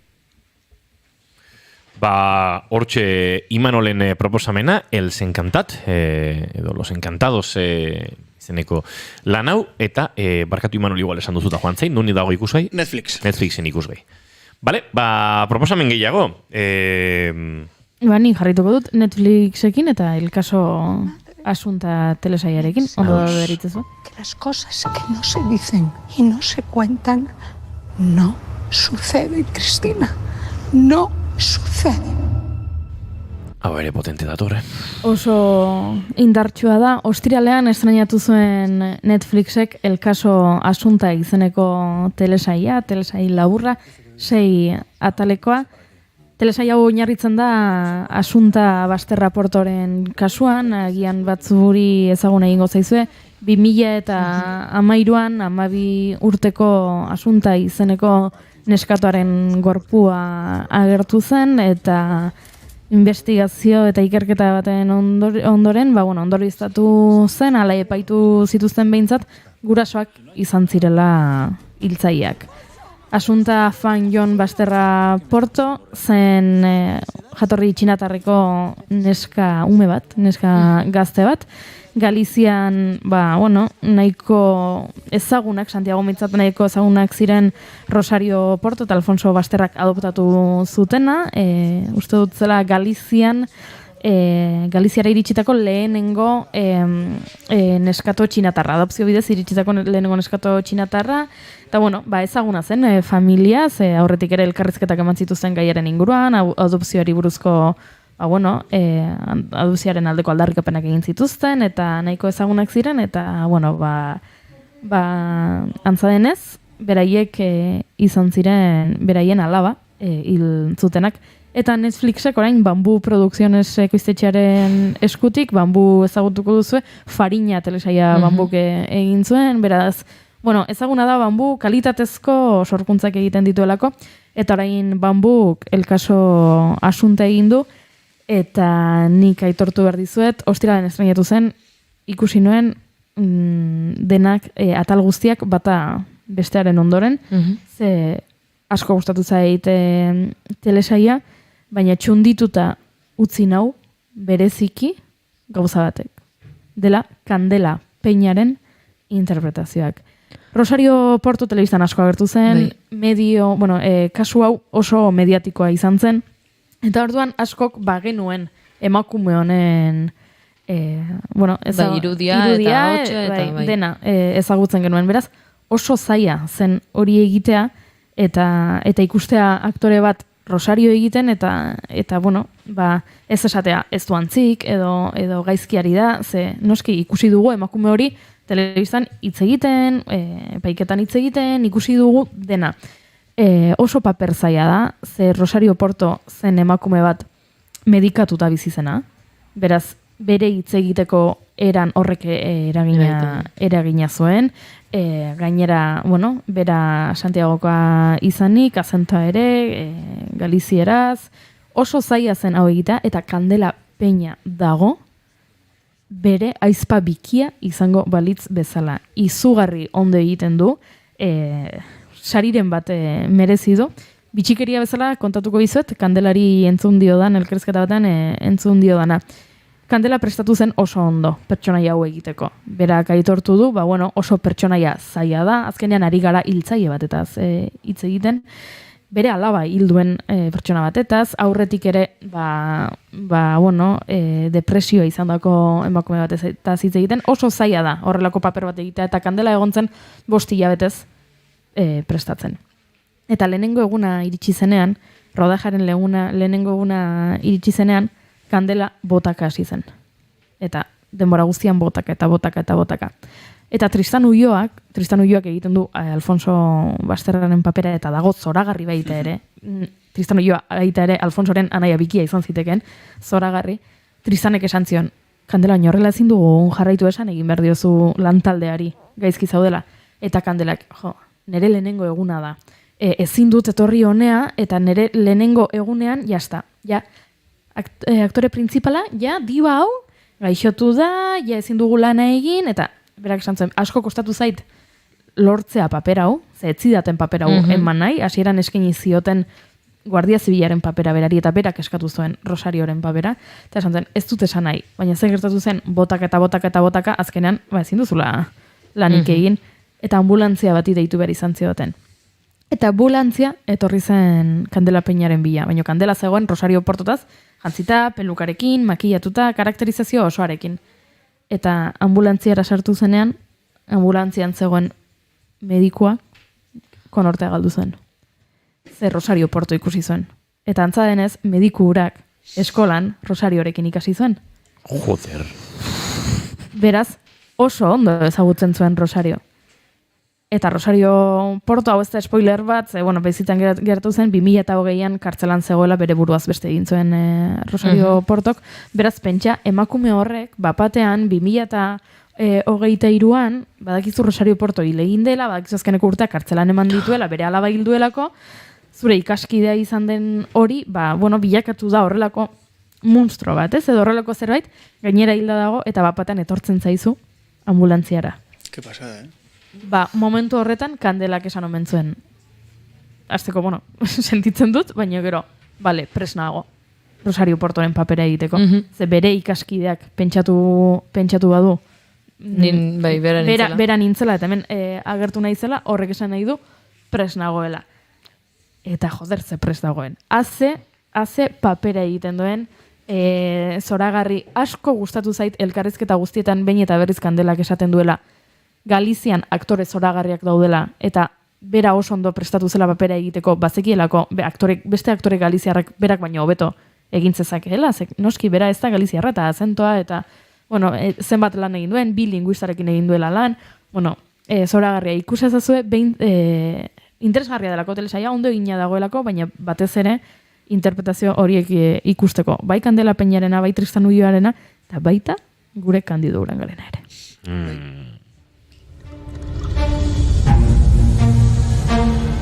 Lau minutu eguerdiko 12etarako eta azken proposamenare badugu zuentzat, eta hau da proposamen aldebiko bat, etorkizunean iritsiko dena, baina iraganeko ere ikusgai duena. Iraganekoa zoragarria da, eta nik uste horregatik ere, datorrena ere alaga izango dela. Hau Bridgerton telesaia da. 2020 inguruan argitaratu zen lehenengoa esango nuke 2019 bukaeran, 2020 hasieran, ezakit, badakit. 20an esango nuke, bai. Badakitelako izugarrizko buma izan zuela pandemia garaian. Jendea itxita zegoen, hau ikusten hasi zen, eta jendea zoratu egin zen.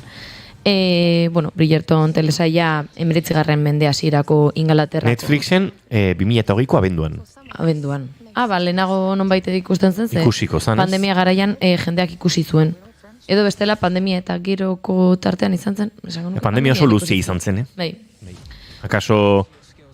Akaso pandemian itxialdian bertan ez eta... Bai. Hori. Ingalaterrako, 19. mendeko, Ingalaterran kokatzen da historia guztia, eta kontua da, garai honetan emakumeak prest zeudenean ezkongai izateko, erreginaren eta herri osoaren aurrean aurkezten zituztela. Eta horretan datza. Daude Featherington eta Bridgerton familiak, batez ere garrantzia hartzen dutenak telesaio honetan, eta denboraldi bakoitzean batez ere Bridgerton anai edo arrebetako batek dauka paper protagonista. Lehenengoan Daphne Bridgertonek du bere protagonista Daphne Bridgerton da, eta gizarte honetan dauden gora bera guztiak kontatzen dituzte, mutil batekin ikusi banaute paseatzen, mutil horrekin zerbait dauka, ezkondu behar dute, edo ez, eta historia kontatzen du pertsonaia sekretu batek, hasiera batetik ez dakiguna norden kontatzen ari dena, eta dena idazten dituena aldizkari moduko bat idazten du, kotilleo guztiak kontatzen doana, herriko kotilleo guztiak, eta beraz Lady Whistledown idazten baldin badu bere paperetan zu ikusi zaituela ez dakin zeinekin paseoan, zure bizitzaia erabat aldatzen da. Beraz, pixkanaka lehenengo denboraldian Daphneren historia ikusten dugu, bigarrenean beste bere anaia batena, eta hirugarren honetan Colin Bridgerton eta Penelope Featheringtonen historia ikusiko dugu. Ez dakit, niretzat ikusgarria da, ikusteko ere oso ondo eginda dagoelako, bai jantzitegi guztia, ilea, makillajea, eta iruditegiaren eri asko gustatu zaitelako. Eta hori, garai hortako telesaia itxura duten horiek gustatzen bazaizkizue, interesgarria ikusteko, hori da. Are we not friends? Friends. I should like to see your skills as they are. Ba, hortxe proposamena nik aitortu behar dut, saiatu nintzela ikusten, eta eninduela erakarri. Ni segituan harrapatu nintzen. Zut, Oiana Maritorenak enbe gainera gomendatu zigula. Ez, idoia dabila zen oso Bridgerton zalea. Eta, baina Oianak ez zigun aipatu inoiz oso berdeska zegoen telesail bat zela eta... Agian bai. Bai, ez da. Informazio guztian martza jogo juriri eta hor informazioa zehatza denean hor harrapatu du. Hor bazegoen beste zerbait airean. Tira, entzuleok, gu agurtzeko moduan gara, Imanol González Gurrutxaga, datorren asterarte. June Romatedi Barguren, datorren asterarte. Goiurez Izarandia, bihar arte. Agur. Eta zuek entzule plazar baduzue. Bihar goizeko 10:05 gu hemen izango gara, bigarren kafea hartzeko zuekin naiz irratian orain informazioaren txanda, eta esan da bezala Pedro Sánchezen jarraitzeko erabaki horren, ondorioi eta soka horri, heltzeko aukera informazioaren arian. Geratu hemen, naiz irratian.